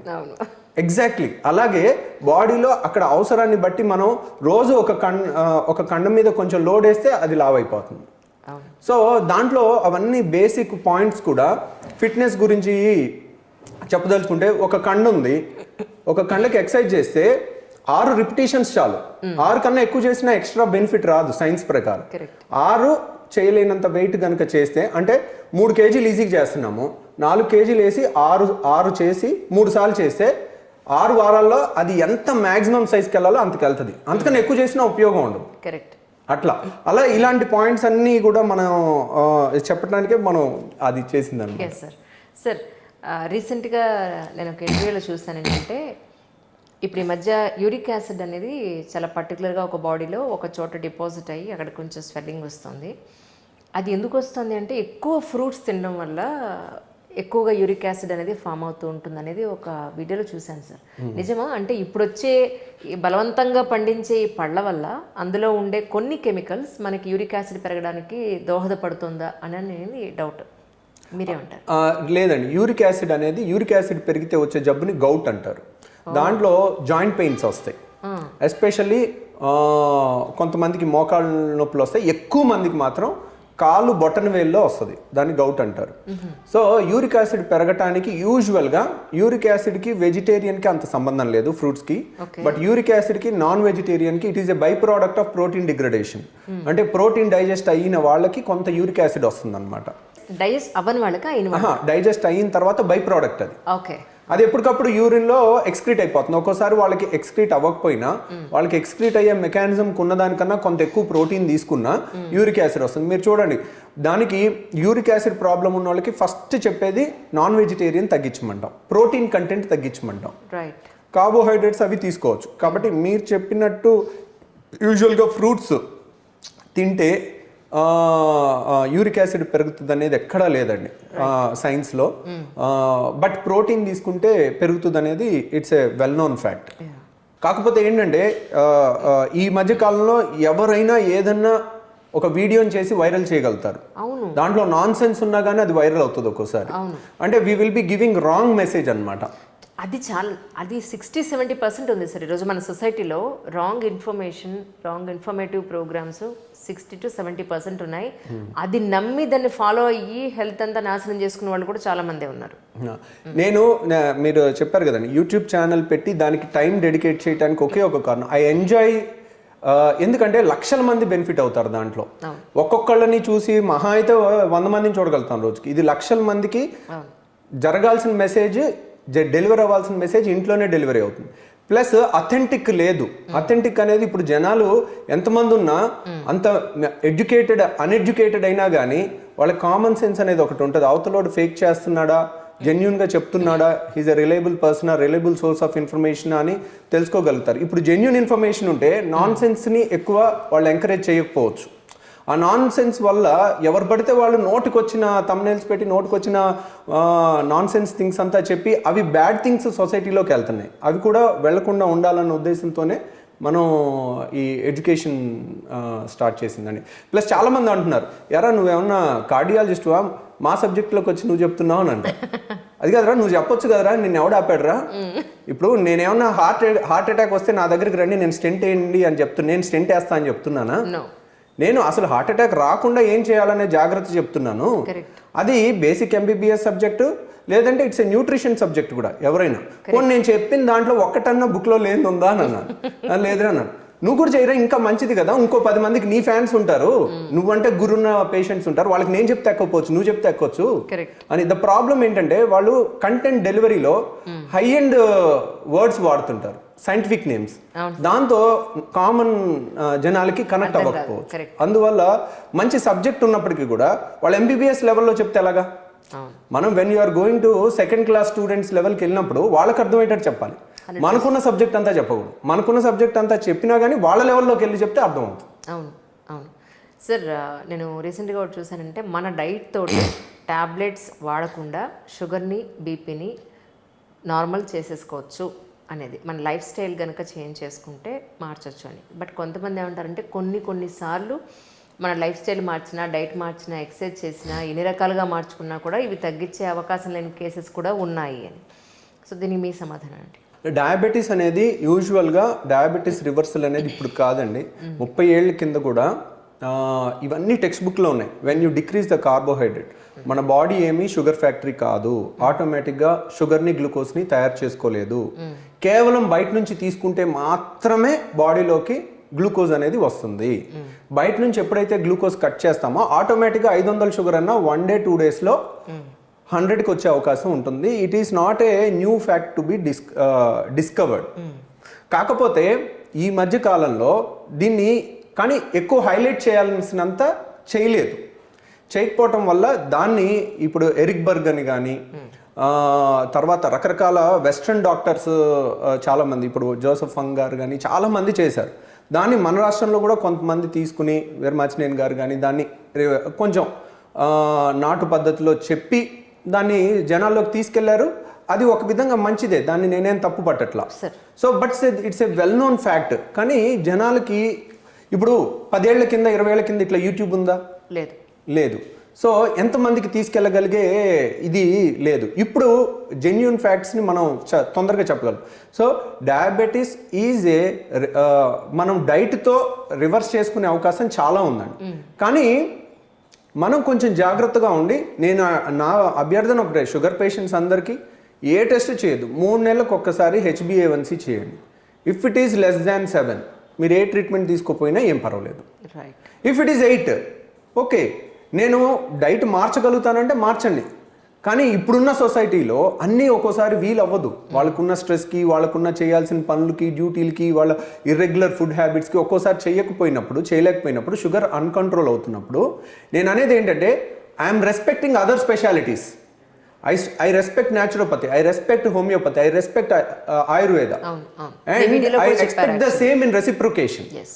At the same time, డాక్టర్లు, ఎలోపతి డాక్టర్లు అందరూ మందుల కంపెనీలు బతికించటం కోసమే అనవసరమైన మందులు ఇచ్చి జనాల్ని చంపుతున్నారు అనేది, అలా నాటు పదాలు వాడకపోవటం మంచిది ఎవరైనా. ఎందుకంటే అది కొంతమందికైనా దీని మీద ఉన్న రెస్పెక్ట్ని తగ్గిస్తే, మోస్ట్ లైఫ్ స్టైల్ వాళ్ళు మాట్లాడే వాళ్ళు క్వాక్స్, వాళ్ళకి ఏమి నాలెడ్జ్ లేని వాళ్ళు అలాంటి మాట అంటే, ఒక్కొక్క డ్రగ్ రావడానికి ఒక 40 ఏళ్ళ రీసెర్చ్ తర్వాత, 30 ఏళ్ళ రీసెర్చ్ తర్వాత కానీ అవి రావు. వచ్చిన వాటిలో కొన్ని తక్కువ ఖర్చులో ఉన్నాయి. ఇప్పుడు డయాబెటీస్కి మెట్ఫార్మిన్ చాలా తక్కువ ఖర్చే.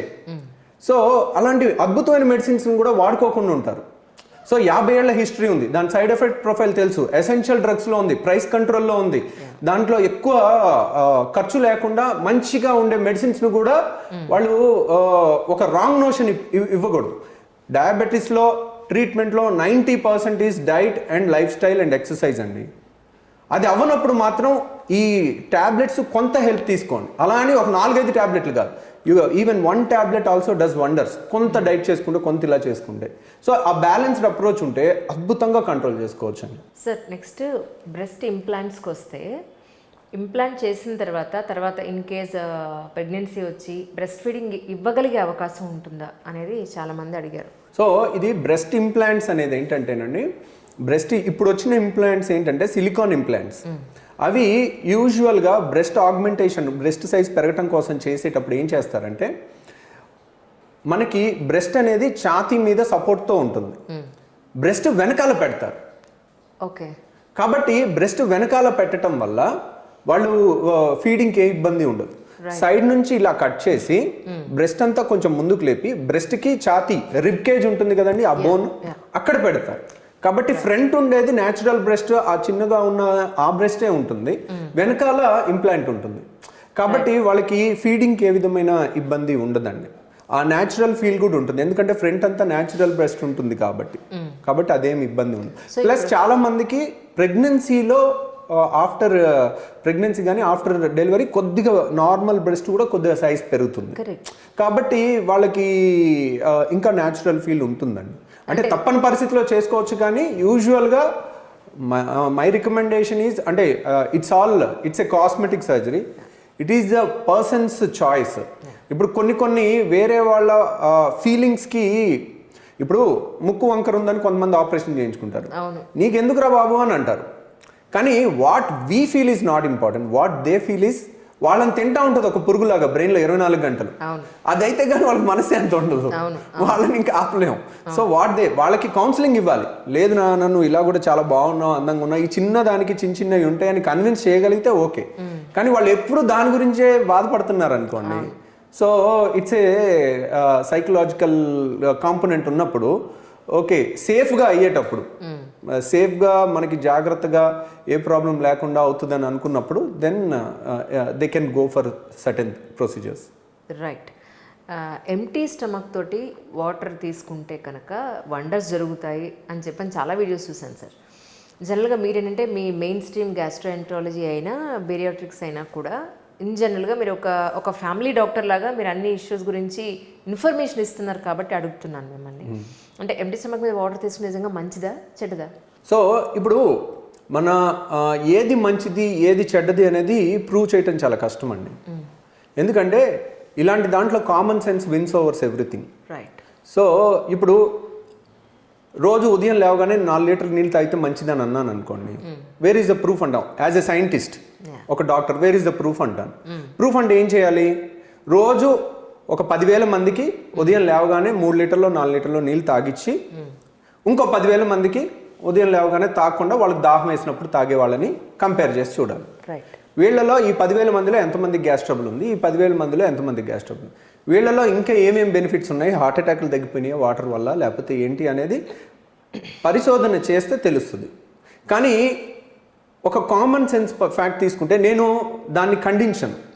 మార్నింగ్ పూట లేచి ఎందుకు ఖండించను? దానివల్ల నష్టం లేదు కాబట్టి. అతిగా చేస్తే నష్టం. ఇప్పుడు ఆల్రెడీ 40 ఏళ్ళ లోపల ఎట్లా చేసినా బాడీ తట్టుకుంటుందండి. మీరు 4 లీటర్లు కాదు 10 లీటర్లు అయినా 10 లీటర్లు యూరిన్ వస్తుంది, కానీ వాళ్ళకి ఏ డ్యామేజ్ అవ్వదు. అదే 40 ఏళ్ళు దాటి 50 ఏళ్ళు దాటిన వాళ్ళకి, షుగర్ బీపీలు ఉన్న వాళ్ళకి, హార్ట్ ప్రాబ్లమ్స్ ఉన్న వాళ్ళకి సడన్గా 3-4 లీటర్లు ఇచ్చామనుకోండి, వాటిని బయటికి పంపించే కిడ్నీల మీద లోడ్ ఎక్కువయ్యి కాళ్ళవాపులు వస్తాయి. సో కాబట్టి పైత్యంలా చేయకూడదు. మనం ఎప్పుడు నీళ్లు తాగాలి అంటే దానికి సృష్టి ఒక నియమం పెట్టింది, నీకు దాహం ఉంటే తాగు, దాహం లేకపోతే తాగొద్దు. That's as usual. పోనీ దాహం ఉంది, 1 గ్లాస్ తాగే దగ్గర 3 గ్లాసులు తాగు. మరి 3 లీటర్లు 4 లీటర్లు అంటే యంగ్స్టర్స్ ఏదైనా చేయొచ్చు. 40 ఏళ్ళు దాటిన వాళ్ళు మాత్రం ఒళ్ళు దగ్గర పెట్టుకుని ఏ పడితే అవి పాటించు. మీరు తాగండి, 1 లీటర్ తాగండి, నేను వద్దన్ను. వేడి నీళ్ళు తాగండి, మంచిదే. వేడి నీళ్ళు తాగితే దివ్య ఔషధం అన్నారు, తాగండి, నేనేం తప్పు పట్టట్లేదు. ఎందుకు తప్పు పట్టట్లే? దానివల్ల హాని లేదు. ఎందుకు? వేడి నీళ్ళు తాగితే ఏం అయిపోదు. బెనిఫిట్ వస్తుందో రాదో వేరే విషయం, బట్ వాళ్ళు వేడి నీళ్ళు తాగితే ఏదో నాకు తగ్గిపోతుందన్న ఆనందంలో అన్న ఉంటారు కదా, వాళ్ళని ఎందుకు ఆనందం పాడు చేయటం మనం కదా? కాబట్టి దాంట్లో నష్టం లేనప్పుడు ఐ సపోర్ట్ ఇట్, బట్ మితిమీరి హద్దు మీరి మాత్రం చేయకుండా ఉంటే మంచిది. రీసెంట్గా నేను ఒక హాస్పిటల్కి వెళ్ళినప్పుడు నాకేదో ఫీలింగ్ ఉంది, దానికోసం వెళ్ళినప్పుడు ఒక 15-16 ఏళ్ళ అమ్మాయి ఫిల్లర్స్ కోసం వచ్చింది, అక్కడ కూర్చుంది. నేను మామూలుగా ఎక్కడికి వెళ్ళినా పలకరిస్తుంటాను జనాలతో. అమ్మాయి ఫోన్లో ఉంది, ఏంటమ్మా నువ్వు వచ్చేయంటే ఏం చదువుతున్నా ఏంటి అంటే ఇంటర్మీడియట్ చదువుతున్నానండి, నా అప్పర్ లిప్ చాలా సన్నగా ఉందండి, సో దాన్ని ఎన్హాన్స్ చేసుకోవడానికి వచ్చాను. ఎందుకమ్మా ఇప్పుడు అనవసరంగా చదువుకునే పిల్లలకి బ్యూటీ మీద ఎంత కాన్షియస్ ఉండడం ఎందుకు, it's not advisable right now, maybe నీ మ్యారేజ్ అయిన తర్వాత ఇలా చేసుకుంటే బాగుంటుందేమో అని వాళ్ళ మదర్ కూడా మీరైనా చెప్పండి కొంచెం అని, నా ప్రోగ్రామ్స్ చూసి మీరైనా చెప్పండి అని అంటే చెప్పాను. బట్ తను ఎక్కడా కనిపించలే. కానీ యాజ్ అ డాక్టర్ మీరు కూడా చాలా కేసెస్ చూసుంటారు, ఇలాంటివి మీరు ఎంకరేజ్ చేస్తారా? ఎంకరేజ్ ఇన్ ద సెన్స్ మీరు ఎడ్యుకేట్ చేస్తారు, that's no doubt, undoubtedly I can say that. Is it advisable to do that sir? Actually నేను అసలు సపోర్ట్ చేయనండి. ఎందుకు సపోర్ట్ చేయనంటే ఇప్పుడు మీరు వన్ సైడ్ ఎవరికన్నా కొద్దిగా బాగున్నట్టు యూజువల్గా ఇట్స్ ఏ సైకలాజికల్ డిసీజ్ అండి. వాళ్ళు బాగున్నా కానీ వాళ్ళు బాగాలేరని ఊహించుకుంటారు. లేకపోతే ఒక్క లిప్ కొద్దిగా ఫిల్ చేసినంత మాత్రాన వెంటనే ఐశ్వర్యలాగా అయిపోరు. ఎగ్జాక్ట్లీ అదే ముక్కు అదే కళ్ళు ఉంటాయి, మారిపోవు కదా. సో మీరు ఆ ఫీలింగ్స్ చేసుకుని చాలా మంది హాలీవుడ్ సెలబ్రిటీస్ అలా చేయించుకుని ఈ పెదాలు ఇలా వంకర వచ్చి అలా వంకర వచ్చి కావాలని చేయించుకుంటారు. అదేం పైత్యమో అర్థం కాదు, కానీ they look much beautiful originally actually, కానీ అది తెలీదు. సో ఆ టైంలో కానీ ఈ యంగ్స్టర్స్ ఒక్కోసారి చెప్తే వినే పొజిషన్లో ఉండరు. ఇప్పుడు మనం చేయమన్నాం అనుకోండి వేరే చోటుకి వెళ్ళిపోతుంటారు. ఒక్కోసారి ఇంకా రాంగ్ పర్సన్లో చేతిలోకి వెళ్ళి ఇంకా రాంగ్ చేయించుకోవడం కన్నా ఎందుకని ఒక్కోసారి వీలైనంత వరకు కౌన్సిల్ చేసి వద్దు వద్దు వద్దు వద్దు అని చెప్పినా కానీ మనకి కొంతమంది వెళ్ళే వాళ్ళు ఉంటారు, ఇంకా వాళ్ళు తక్కువ మంది ఉంటారు. చాలా మందిని మనం తగ్గించగలుగుతాం. ఒక 70 to 85%ని ఇది జెన్యూన్గా నీకు అవసరం, ఇది నీకు జెన్యూన్గా అవసరం లేదు అనేది. ఇప్పుడు లైపోసెక్షన్ నేను చెప్పాను ఇందాక situation, it's a cosmetic surgery but it does wonders. ఇప్పుడు 60 kgs ఉంది, ఒక్క పార్ట్ ఎబ్బెట్టుగా ఉంది, వాళ్ళకి చాలా హ్యాపీగా ఉంటారు. వాళ్ళకి ఎక్కడికి వెళ్ళినా కవర్ చేసుకోలేక ఎవరేం చూస్తున్నారని ఇబ్బందిగా కాన్షియస్గా బయటకు వెళ్ళి ఫ్రీగా వాళ్ళ పని ఏమి చేసుకోలేరు. అలాంటి వాళ్ళకి అద్భుతంగా పనిచేస్తాయి. ఇప్పుడు ఇలాంటిది ఫిల్లర్స్గా పెదం కొంచెం ఇలా వంకర వచ్చేటట్టు, ముందుకు వచ్చేటట్టు, పైకి వచ్చేటట్టు ఇలాంటివి నేనైతే అంత ఎంకరేజ్ చేయను సార్. ఇప్పుడు ఈ మధ్యకాలంలో చెవులు ఒకనకప్పుడు ఇక్కడ కుట్టించుకునేవాళ్ళు, మొక్కలు ఇక్కడ కుట్టించుకునేవాళ్ళు. ఇప్పుడు ఇది పోయి ఇక్కడ కుట్టించేస్తున్నారు, ఇక్కడ అంతా కుట్టిస్తున్నారు, నాలుగు మీద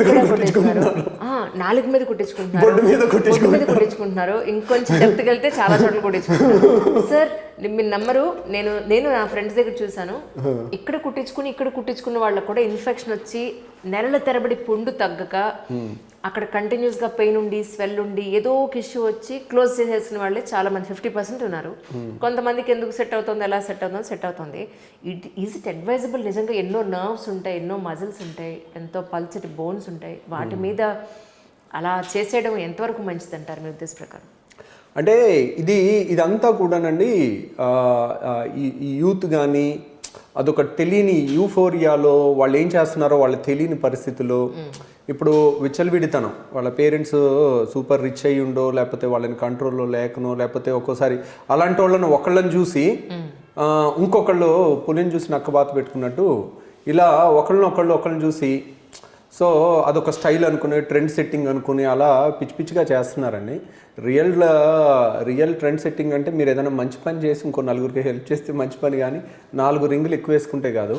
కాబట్టి అది అస్సలు సజెస్ట్ చేయకూడదండి. ఎందుకంటే ఈ ఇయర్కి ముందు అయితే మాత్రం ఇక్కడ ఫేషియల్ నర్వ్ ఉంటుంది. ఆ ఫేషియల్ నర్వ్ ఇక్కడ నుంచి కరెక్ట్గా 5 mm చర్మం కిందే ఉంటుంది. దానికి ఏమైనా ఇంజరీ జరిగితే మూత అంకరిపోద్ది. మీరు చెవుకి ఇక్కడ గుట్టించుకున్నారు ఓకే, ఇక్కడ గుట్టించుకున్నారు ఓకే, చెవుకు ముందుకు రాబాకండి. ఎక్కడ పడితే అక్కడ నాలుగు మీద అలాంటివన్నీ చేయబాకండి. ఎందుకంటే ఇట్స్ వెరీ డిస్గస్టింగ్ ఉంటుంది. మీరు ఏదో ట్రెండ్ సెట్టర్ ఫ్యాషన్ అని అనుకుంటున్నారు, కానీ that is one way if you want to tell it is disgusting. True. బొడ్డు అనేది మనిషికి ఎంత ఇంపార్టెంటో అది లేనిదే మనిషి జన్మలేదు. అలాంటి ప్లేస్లో వేయడం వల్ల నిజంగా ఏం ప్రాబ్లం ఉండదంటారు సార్ మీ ఉద్దేశ ప్రకారం? యూజువల్గా అవసరం లేదండి, ఇదంతా పైత్యం అండి. ఇంకా there is no other word. That's true. Even at the same time tattoos sir, tattoos చాలా మంది వేసేస్తున్నారు, చాలా కలర్స్లో వేస్తున్నారు, ఎక్కడ పడితే అక్కడ వేయించుకుంటున్నారు. అదే స్కిన్కి ఏం హామ్ ఉండదా సార్ నిజంగా? యూజువల్గానండి వాళ్ళు ఆ క్షణికావేశం ఇదంతా ఇమ్మెచ్యూర్ మెంటాలిటీ ఉన్న వాళ్ళు ఎక్కువ చేస్తుంటారండి. ఎందుకంటే ఎక్కడ పడితే అక్కడ వేయించుకోవటం, వాటిని వేయించుకునేది కూడా యూట్యూబ్లో పోస్టులు పెట్టడం, దానికి లక్షల వ్యూలు రావటం అదో ఒక గొప్ప విషయం లాగా. ఇప్పుడు యువత అంతా కరెక్ట్ డైరెక్షన్లో వెళ్లకుండా ఈ సోషల్ మీడియాలో నెగిటివ్ సైడ్కి వెళ్ళటం, వాళ్ళని చూసి వీళ్ళుగా చేసుకోవడం, ఇది అసలు మంచిది కాదండి. చాలామంది ఏదో అని గొప్పగా ఏం చేసుకుంటారు, తర్వాత ఒక స్టేబుల్ రిలేషన్ అంటే తెలీదు, ఒక స్టేబుల్ రిలేషన్షిప్లో ఉండటం అంటే తెలీదు. అనవసరంగా ఎక్కువ చూపించేసి ఎక్కువ ఏం చేసుకోవటం, మళ్ళీ అది తీయించుకోవడానికి వచ్చి అక్కడ పెద్ద మచ్చ బొక్కలాగా ఉండటం, ఇవన్నీ కూడా చాలా చూస్తున్నాం అండి. అసలు that's not a good culture at all. ఇప్పుడు డ్రగ్స్కి వెళ్తున్నారు అన్నారు అనుకోండి, డ్రగ్స్ అనేది ఎలాగో ఒక పైత్యమో ఇది కూడా అంతే. This is nothing different than that. మీకు నార్మల్గా బ్యూటిఫుల్గా ఉన్న బాడీని మీరు పని కట్టుకుని పాడు చేసుకుని అది ఫ్యాషన్ అనుకుంటే ఇంకా దానికి మనం ఏం మాట్లాడతాం? ఏం మాట్లాడటానికి ఏం లేదు. There is no words. True. Great sir, great information really. ఈ సందర్భంగా ఇప్పుడు ప్రస్తుతానికి మన సీజన్ అంతా కూడా శీతాకాలం మిక్స్డ్ విత్ వర్షాకాలంలా ఉంది. సో నిన్న మీద ఒక వీడియో చూశాను, మీకు ఈ సీజన్లో జలుబులు, దగ్గులు, తలనొప్పులు రాకుండా ఉంటే ఇలా చేయండి అని కొన్ని హెల్త్ టిప్స్ ఏమన్నా? చలికాలం యూజువల్గానండి ఒక జలుబు దగ్గు అనేది ఒక టెండెన్సీ అనేది మన body is a wonderful design. ఈ డిజైన్లో అన్ని న్యాచురల్ డిఫెన్స్ మెకానిజమ్స్ ఉన్నాయి మనకి. ప్రతి జబ్బుకి న్యాచురల్గా మనకి డిఫెన్స్ సిస్టమ్ ఉంది. ఆ డిఫెన్స్ సిస్టమ్ని స్ట్రెంగ్తన్ చేసుకోవాలంటే ఓన్లీ థింగ్ మీ ఫుడ్ డిసిప్లిన్, మీ ఫిజికల్ ఫిట్నెస్, ఈ రెండు ఉంటే ఇమ్యూనిటీ గెట్స్ యాక్టివేటెడ్. మీరు మంచి ఎక్సర్సైజ్ చేయండి, మీకు నిద్ర రావట్లేదు అంటారు, మీరు మంచి స్ట్రెంగ్త్ ట్రైనింగ్, వెయిట్ ట్రైనింగ్ చేసి చూడండి, ఆ రోజు గొరకలు పెట్టి నిద్రపోతారు. బాడీ అలసిపోతుంటుంది. కాయ కష్టం చేసి వచ్చే వాళ్ళు చూడండి చక్కగా ఎట్లా నిద్రపోతారు. సో కాబట్టి అట్లా natural things, ultimately it boils down to good diet, good exercise. అది ఉంటే దాని తర్వాత మీరు దేనికన్నా కాంప్రమైజ్ అవ్వండి, కానీ ఈ రెండింటికి కాంప్రమైజ్ అవ్వద్దు. సో టెంప్టేషన్స్ ఉంటాయి, బయటది ఎక్కడిదో ఏదో ఎక్సోటిక్గా తినాలని అవి ఉంటాయి, కానీ అవి ఎలా ప్రిపేర్ చేస్తున్నారని ఒకసారి చూస్తే మనం తినం. ఒకసారి అది తెలిసి కూడా తింటుంటాం. That's how the temptations are. So ఈ పైత్యాన్ని ఫుడ్లో యాక్సెప్ట్ చేస్తారు, వేరే వాటిలో యాక్సెప్ట్ చేయరు. యూజువల్గా మనం దేంట్లో అయినా ఒక బ్యాడ్ హ్యాబిట్లా చూస్తారు, కానీ ఫుడ్లో ఏది తిన్నా మంచిదే, వాళ్ళు ఎంత తిన్నంత పెట్టాలన్నట్టు మన సొసైటీ ఉంటుంది. కానీ జనాలు ఒకటి గుర్తుపెట్టుకోండి, మీ ఇంట్లో చెయ్యంది బయట చేసింది ఎప్పుడు కూడా అంత మంచిది కాదు. దాంట్లో వాళ్ళ ప్రోడక్ట్ ఎక్కువ సెల్ అవడానికి ఏ టేస్ట్ కలపాలి, ఏ కెమికల్ కలపాలి, ఏ ఆయిల్ కలపాలి, ఏది తక్కువగా వస్తుంది, ఏ ఆయిల్ కలిపారో కూడా మీకు తెలీదు. కాబట్టి చీప్ ఆయిల్స్ ఉంటాయి, అన్ని డిస్కార్డ్ చేసిన ఆయిల్స్ ఉంటాయి. You don't have any control on it. So ఇది చెప్పడం చాలా తేలిక, ఆచరించడం చాలా కష్టం. ఒక్కోసారి నేనే ఎవరన్నా తెచ్చి అలా ముందు పెడితే చూసి సడన్గా ఏదన్నా డ్రై ఐటమ్ ఉంటే టక్కుని తినేస్తాను. ఇది అలా అని నువ్వు నీతులు చెప్తున్నావు నువ్వు పాటించొద్దని అనుకోవద్దు, ఇట్స్ ఎ గుడ్ థింగ్. అలా మనం అనుకుంటూ ఉంటే కొన్నాళ్ళ కన్నా ఒకరోజు కంప్లీట్గా హెచ్ఈ అని ఒక వైరాగ్యం లాగొచ్చి దాన్ని వదిలేసే అంత స్ట్రెంగ్త్ కూడా, మానసిక స్ట్రెంగ్త్ వస్తుందని చెప్తున్నాను. సో నేను బుడ్డి పిల్లలకి ఒకసారి నన్ను స్కూల్లో చెప్పడానికి పిలిచారండి. 5th క్లాస్ లోపల అంతా ఫ్లవర్స్ లాగా ముద్దుగా ఉన్నారు. ఒక స్కూల్కి వెళ్ళి చెప్పాను ఏమేం తినాలి, ఏమేం తినకూడదు, కూల్ డ్రింక్స్ అసలు తాగకూడదు, కూల్ డ్రింక్స్ విషంతో సమానం, లేకపోతే ఐస్ క్రీమ్స్ అవి ఎప్పుడైనా వారానికి ఒకసారి తినాలి, రోజు తినటం మంచిది కాదు. తర్వాత కొన్ని బేసిక్ థింగ్స్ పిల్లలకి చెప్పాం. పిల్లలకి నేను అర్థం చేసుకుంది ఏంటంటే, స్కూల్కి వెళ్ళి రోజు వాళ్ళ పేరెంట్స్ చెప్తే ఎక్కదు.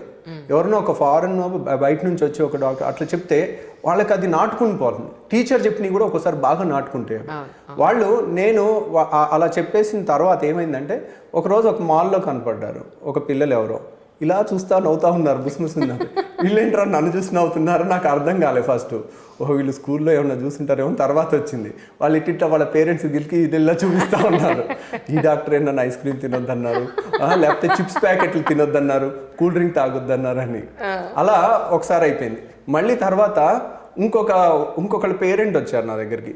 పేరెంట్ వచ్చి, ఏమండి మీరు ఒకసారి మాల్లో ఐస్ క్రీమ్ తింటుంటే మా వాడు చూశారు, అదేంటి ఆ డాక్టర్ గారు ఐస్ క్రీమ్ తినొద్దని చెప్పారు, ఆయన తింటున్నారండి. రైటే, నేను మనిషినే.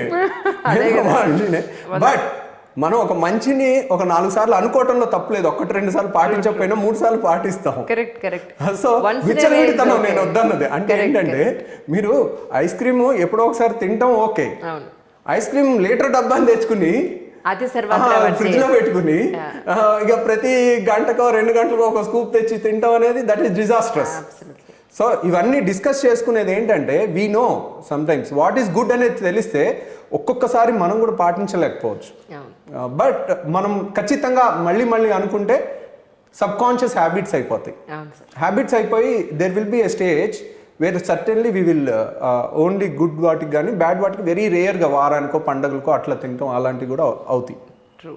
ఐ థింక్ అలా అయ్యి ఫ్యూచర్లో ఎవరు నన్ను పాయింట్ అవుట్ చేయకుండా ఉండగలగటానికి ట్రై చేస్తానని నేను నీతులే చెప్పటం కాదు, వీలైనంత వరకు దాంట్లో పావులన్నా పాటిస్తానని.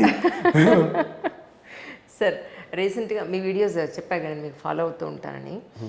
మొన్న ఏదో మీరు యూట్రస్లో ఫుట్బాల్ అంతా కణితి ఉంటే దాన్ని ఒక కీ హోల్ సర్జరీ ద్వారా చిన్న చిన్న ముక్కలుగా దాన్ని తీశారని. సో దీన్ని బట్టి నాకు అర్థమైంది ఏంటి అని అంటే, ఇదే కాదు మనం మీరు ఆ యుఎస్ క్లయింట్ ఎవరైతే మీకు ఉన్నారో బెరియాట్రిక్స్ గురించి వచ్చిన ఆయన, so you are doing experiments also, అంటే విచ్ ఈస్ సేఫెస్ట్ ప్యాటర్న్లో ఏదైతే మనం చేయగలము, వానికి ఏవైతే రెసిస్టెన్స్ ఉన్నాయో, ఐ మీన్ ఈ డ్రగ్స్ పడడం లేదు అనే విషయాన్ని మీరు ఏదైతే గుర్తించారో 7-8 రకాలు అనుకుంటా ఐ థింక్ దానికి పడట్లేదు అని మీరు చెప్పారు అందులో.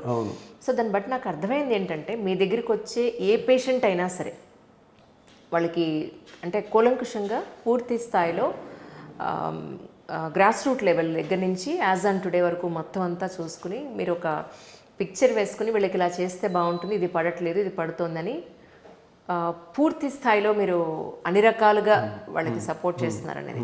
సో ఇంత చేసినప్పుడు మీ వర్క్ మైండ్ ప్రెషర్ కూడా చాలా ఎక్కువ ఉంటుంది. అంటే ఎలా చేయాలి, ఏం ఎవ్రీథింగ్ ఈజ్ ప్లాన్డ్ కదా సార్ మీ సర్జరీస్ అని.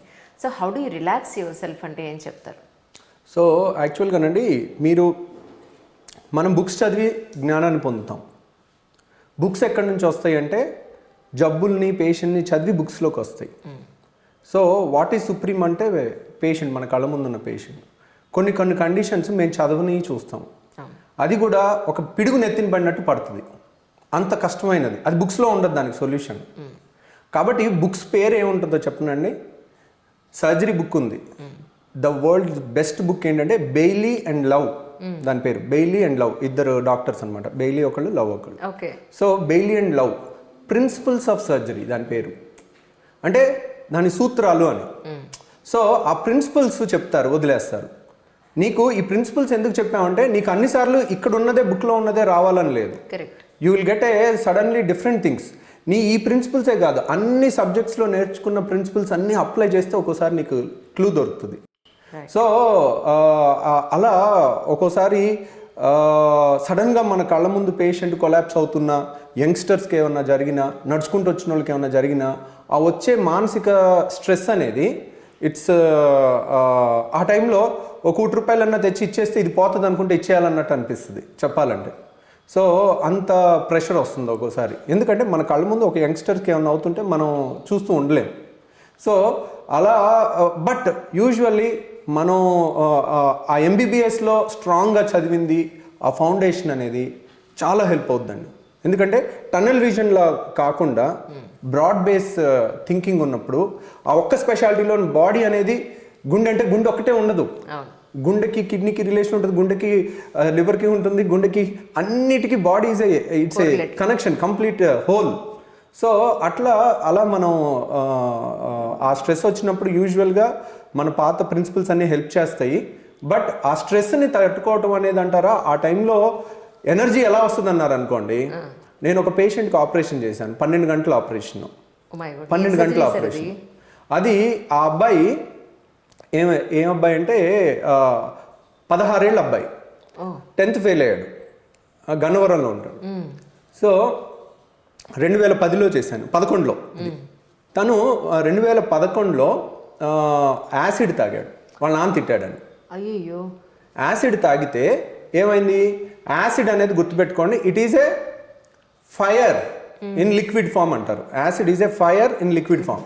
అంటే ఇప్పుడు మనకి కాలిపోతే ఎలా అవుతుంది, మొత్తం ఇక్కడ చాలా మంది కిరోసిన్ పోసుకుని కాలు పెట్టుకుంటే ఇదంతా కాలిపోతుంది, నార్మల్ చర్మం అంతా పోయి స్కార్ వచ్చేసి ఇది స్కార్ కంట్రాక్ట్ అయ్యి ఇలా బిగుసుకుపోద్ది. ఈ భుజ ఇది అనేది ఇక్కడికి వచ్చేస్తుంది, ఇలా ఉంటుంది, వాళ్ళు ఇంకా లేపని కూడా లేపలేరు. అలాగే ఇట్స్ ఏ లిక్విడ్ ఫైర్ ఎలా ఉంటుందో అలా లోపల అన్నవాహిక అంతా కాలిపోయి స్కార్ వచ్చి మూసుకుపోద్ది. సో నా దగ్గరికి ఎలా వచ్చాడంటే, ఒక మగ్గు పట్టుకొచ్చాడు, అంటే ఉమ్ము కూడా మింగలేడు. రోజుకు 1.5 లీటర్ ఉమ్ము తయారవుద్ది ప్రతి మనిషికి, మనం మింగుతాం కాబట్టి మనకు తెలియదు ఎప్పటికప్పుడు. ఆ 1.5 లీటర్ ఉమ్ము కూడా మింగలేక మగ్గులో ఊసుకుంటా వచ్చాడు అనమాట. సో ఆ టైంలో తనకి ఇక్కడ నుంచి ఫుడ్ వెళ్ళట్లేదు, అందుకని ఒక చిన్న హోల్ వేసి డైరెక్ట్ పేగులోకి ఒక పైప్ వేశారు ఫుడ్ ఇవ్వటానికి. అది బయట జరిగిపోయింది, ఆల్రెడీ యాసిడ్ తాగి 2 నెలలు అయిపోయింది. అతను ఒక 65 కేజీలు 70 కేజీలు ఉండేవాడు, 35 కేజీలకు వచ్చేసాడు ఫుడ్ లేక. ఈ పైప్ ఉంది కదా, పైప్లో పెరగాలి యాక్చువల్గా, కాకపోతే ఒక చిన్న కిటుక్ అనమాట. పైప్ వేసేసారు, ఫుడ్ తీసుకోండి అని చెప్పేశారు. ఎలా అని చెప్పలే, ఫుడ్ ఇస్తే అది కదమ్మా పైప్ ఉంది కదా బరువు ఎందుకు పెరగలేదు, 1 మంత్ అయిపోయింది అని అడిగాను. దీంట్లో ఫుడ్ ఇవ్వగానే విరోచనాలు అవుతున్నాయండి అని అంటున్నారు. దీంట్లో ఏంటంటే నోటి ద్వారా మనం కేజీ షుగర్ తినుకున్న బాడీ తట్టుకుంటుంది. ఎందుకంటే స్టమక్లో ఒక స్పింక్టర్ ఉంటుంది, అది క్లోజ్ అయ్యి 5 నిమిషాలకోసారి కొద్దిగా రిలీజ్ చేస్తుంది. ఈ పైప్ అనేది డైరెక్ట్ చిన్న పేగులోకి వేసాం. చిన్న పేగులోకి వేసినప్పుడు ఏంటి, చిన్న పేగు కెనాట్ టేక్ షుగర్ ఉన్నది వేస్తే కనుక వెంటనే విరోచనాలు అయిపోతాయి. వాళ్ళు రోజు పాలే ఇస్తున్నారు కానీ పాలలో షుగర్ వేసి ఇస్తున్నారు. షుగర్ వేసి ఇస్తే ఏమన్నా వెంటనే విరోచనాలు అయిపోతున్నాయి. విరోచనాలు అవుతున్నాయి అని చెప్పి దీంట్లో సరిగ్గా ఎక్కువ ఇవ్వట్లేదు, ఇది ఎక్కువ ఇస్తే ఎక్కువ విరోచనాలు అవుతున్నాయి అని. సో సరిపోట్ల మనిషి తగ్గిపోయాడు. ఇప్పుడు ఇది సరి చేయాలంటే పెద్ద పేగు అంటే కోలన్, విరోచన ఉండే పేగుని తీసి మొత్తం క్లీన్ చేసి ఇక్కడ నుంచి ఇక్కడికి వేస్తాం. అది వేస్తే నార్మల్గా మింగుతారు వాళ్ళు నోటి ద్వారా. ఓకే. సో అది 12 గంటల ఆపరేషన్. 30 కేజీలు ఉన్నాడు ఆపరేషన్ చేస్తే చచ్చిపోతాడు. కాబట్టి నేను ఒకటే చెప్పాను, మీరు చేస్తున్న తప్పు ఉంది. మీరు ఒట్టి పాలు పచ్చిపాలు ఇవ్వండి, ప్యాకెట్లోంచి తీసినట్టు అవి ఆల్రెడీ ప్యాస్చరైజ్డ్ మిల్క్, దాంట్లో ఏ పొడి కలపొద్దు. చుక్క 24 గంటలు ఒక్కొక్క చుక్క సెలైన్ వెళ్తుందో అలా పెట్టండి. ఒకేసారి ఇచ్చి ఆపటం అలా చేయకండి, షుగర్ అసలు కలపకండి అని చెప్పి మీరు ఇది చెయ్యండి, మీ బాబు ఖచ్చితంగా బతుకుతాడు అని చెప్పాను. ఆ పేషెంట్ వాళ్ళ పేరెంట్స్ అంతా షార్టెడ్ ఎమోషనల్లీ. 40 కేజీలు తగ్గిపోయిన తర్వాత నేను చెప్పాను, ఇది కనుక పాటించు నీకు మంచి జరుగుద్ది అని, నువ్వు ఖచ్చితంగా బతుకుతావు నోటి ద్వారా అని చెవు దగ్గరికి వెళ్ళి గట్టిగా చెప్పాను. అంటే వాళ్ళకి ఆ నమ్మకం ఇవ్వటం కోసం అని చెప్పి అది చెప్పిన తర్వాత పంపించేస్తే వాడు నేను చెప్పినట్టు చేశాడు. 14-18 కేజీలు పెరిగి వచ్చాడు నెల 2 నెలల తర్వాత. Now he's a position to operation తట్టుకునే శక్తి ఉంది. సో ఇప్పుడు ఆ ఆపరేషన్ కోలాన్ బైపాస్ అంటారు. కోలాన్ అంటే పెద్ద పేగు తీసి దాన్ని కంప్లీట్గా, పెద్ద పేగు 1.5 మీటర్ ఉంటుంది మనకి ఇక్కడ నుంచి ఇక్కడికి ఎంత 40 సెంటీమీటర్స్ ఆర్ 30 సెంటీమీటర్స్ సరిపోతుంది. 1.5 మీటర్లో 30 ఆర్ 40 సెంటీమీటర్స్ తీస్తే మిగిలింది ఉంటుంది. ఆ పెద్ద పేగు తీసి పైది కిందది జాయిన్ చేసేస్తే పేగులో అంతా విరోచన కిందకి వెళ్ళిపోతుంటుంది. దీంట్లో ఏముండదు, వెంటనే క్లీన్ అయిపోతుంది. క్లీన్ అయిపోయిన తర్వాత దాన్ని ఇక్కడ నుంచి ఇలా హార్ట్ పక్క నుంచి తీసుకెళ్ళి ఇక్కడ పేగుకి, ఇదంతా కాలిపోయింది కదా కింద, ఈ మంచి పేగు ఉన్నదాకా కుట్టేసాం. అది 12 గంటలు పట్టింది నాకు. ఆ 12 గంటల్లో ఎలా వచ్చింది అంత ఎనర్జీ అంటే, మామూలుగా ఎప్పుడైతే మన పేషెంట్ ఒకళ్ళు మన కళ్ళ ముందు చావు బతుకులో ఉండి యంగ్స్టర్స్ ఉంటే ఆటోమేటిక్గా ఎనర్జీ వచ్చేస్తుంది. సో మామూలుగా చేయలేం. నేను చెప్పాను చూడండి, అడ్రినలిన్ హార్మోన్స్ రష్ అనేది ఉంటుంది. ఒక పుల్ చూపిస్తే టక్కుని చెట్టు ఎక్కేస్తాం, మామూలుగా ఎక్కలేము. అలా ఆ టైంలో అడ్రినలిన్ గష్ ఉంటుంది. అది అయిపోగానే పేషెంట్ బాగుంటే రిలాక్స్ అయిపోతాం, వీళ్ళు కంప్లీట్లీ నార్మల్కి వచ్చేస్తాం అనమాట. సో బట్ ఆ ఎనర్జీ, ఆ స్ట్రెస్ని తట్టుకునే హార్మోన్స్ ఆ టైంలో వస్తాయి. 12 గంటలు నిలబట్టం అంటే పట్టేస్తుంటాయి. ఆపకుండా పట్టుకుని ఉంటే ఒక 12 గంటల తర్వాత ఇలా ముడుచుకుందామన్నా ముడుచుకో, కాళ్ళు లాక్ చేసి ఉంచుతాం కదా కంటిన్యూస్గా, కాన్సన్ట్రేషన్ అంతా అక్కడ ఉంటుంది, వాళ్ళ లైఫ్ మీద ఉంటుంది అన్నమాట. It's a great journey sir. కానీ మీ వీడియోస్ తోటి ఏ పేషెంట్ మీ దగ్గరికి వచ్చినా హ్యాపీగా వెళ్ళగలనే ధైర్యాన్ని మీరు ఇస్తున్నారు. That's wonderful really. Thank you sir. Thank you very much అండి. హాయ్ అండి, నేను మీ Ravikanth Kongara. So please subscribe to Signature studios.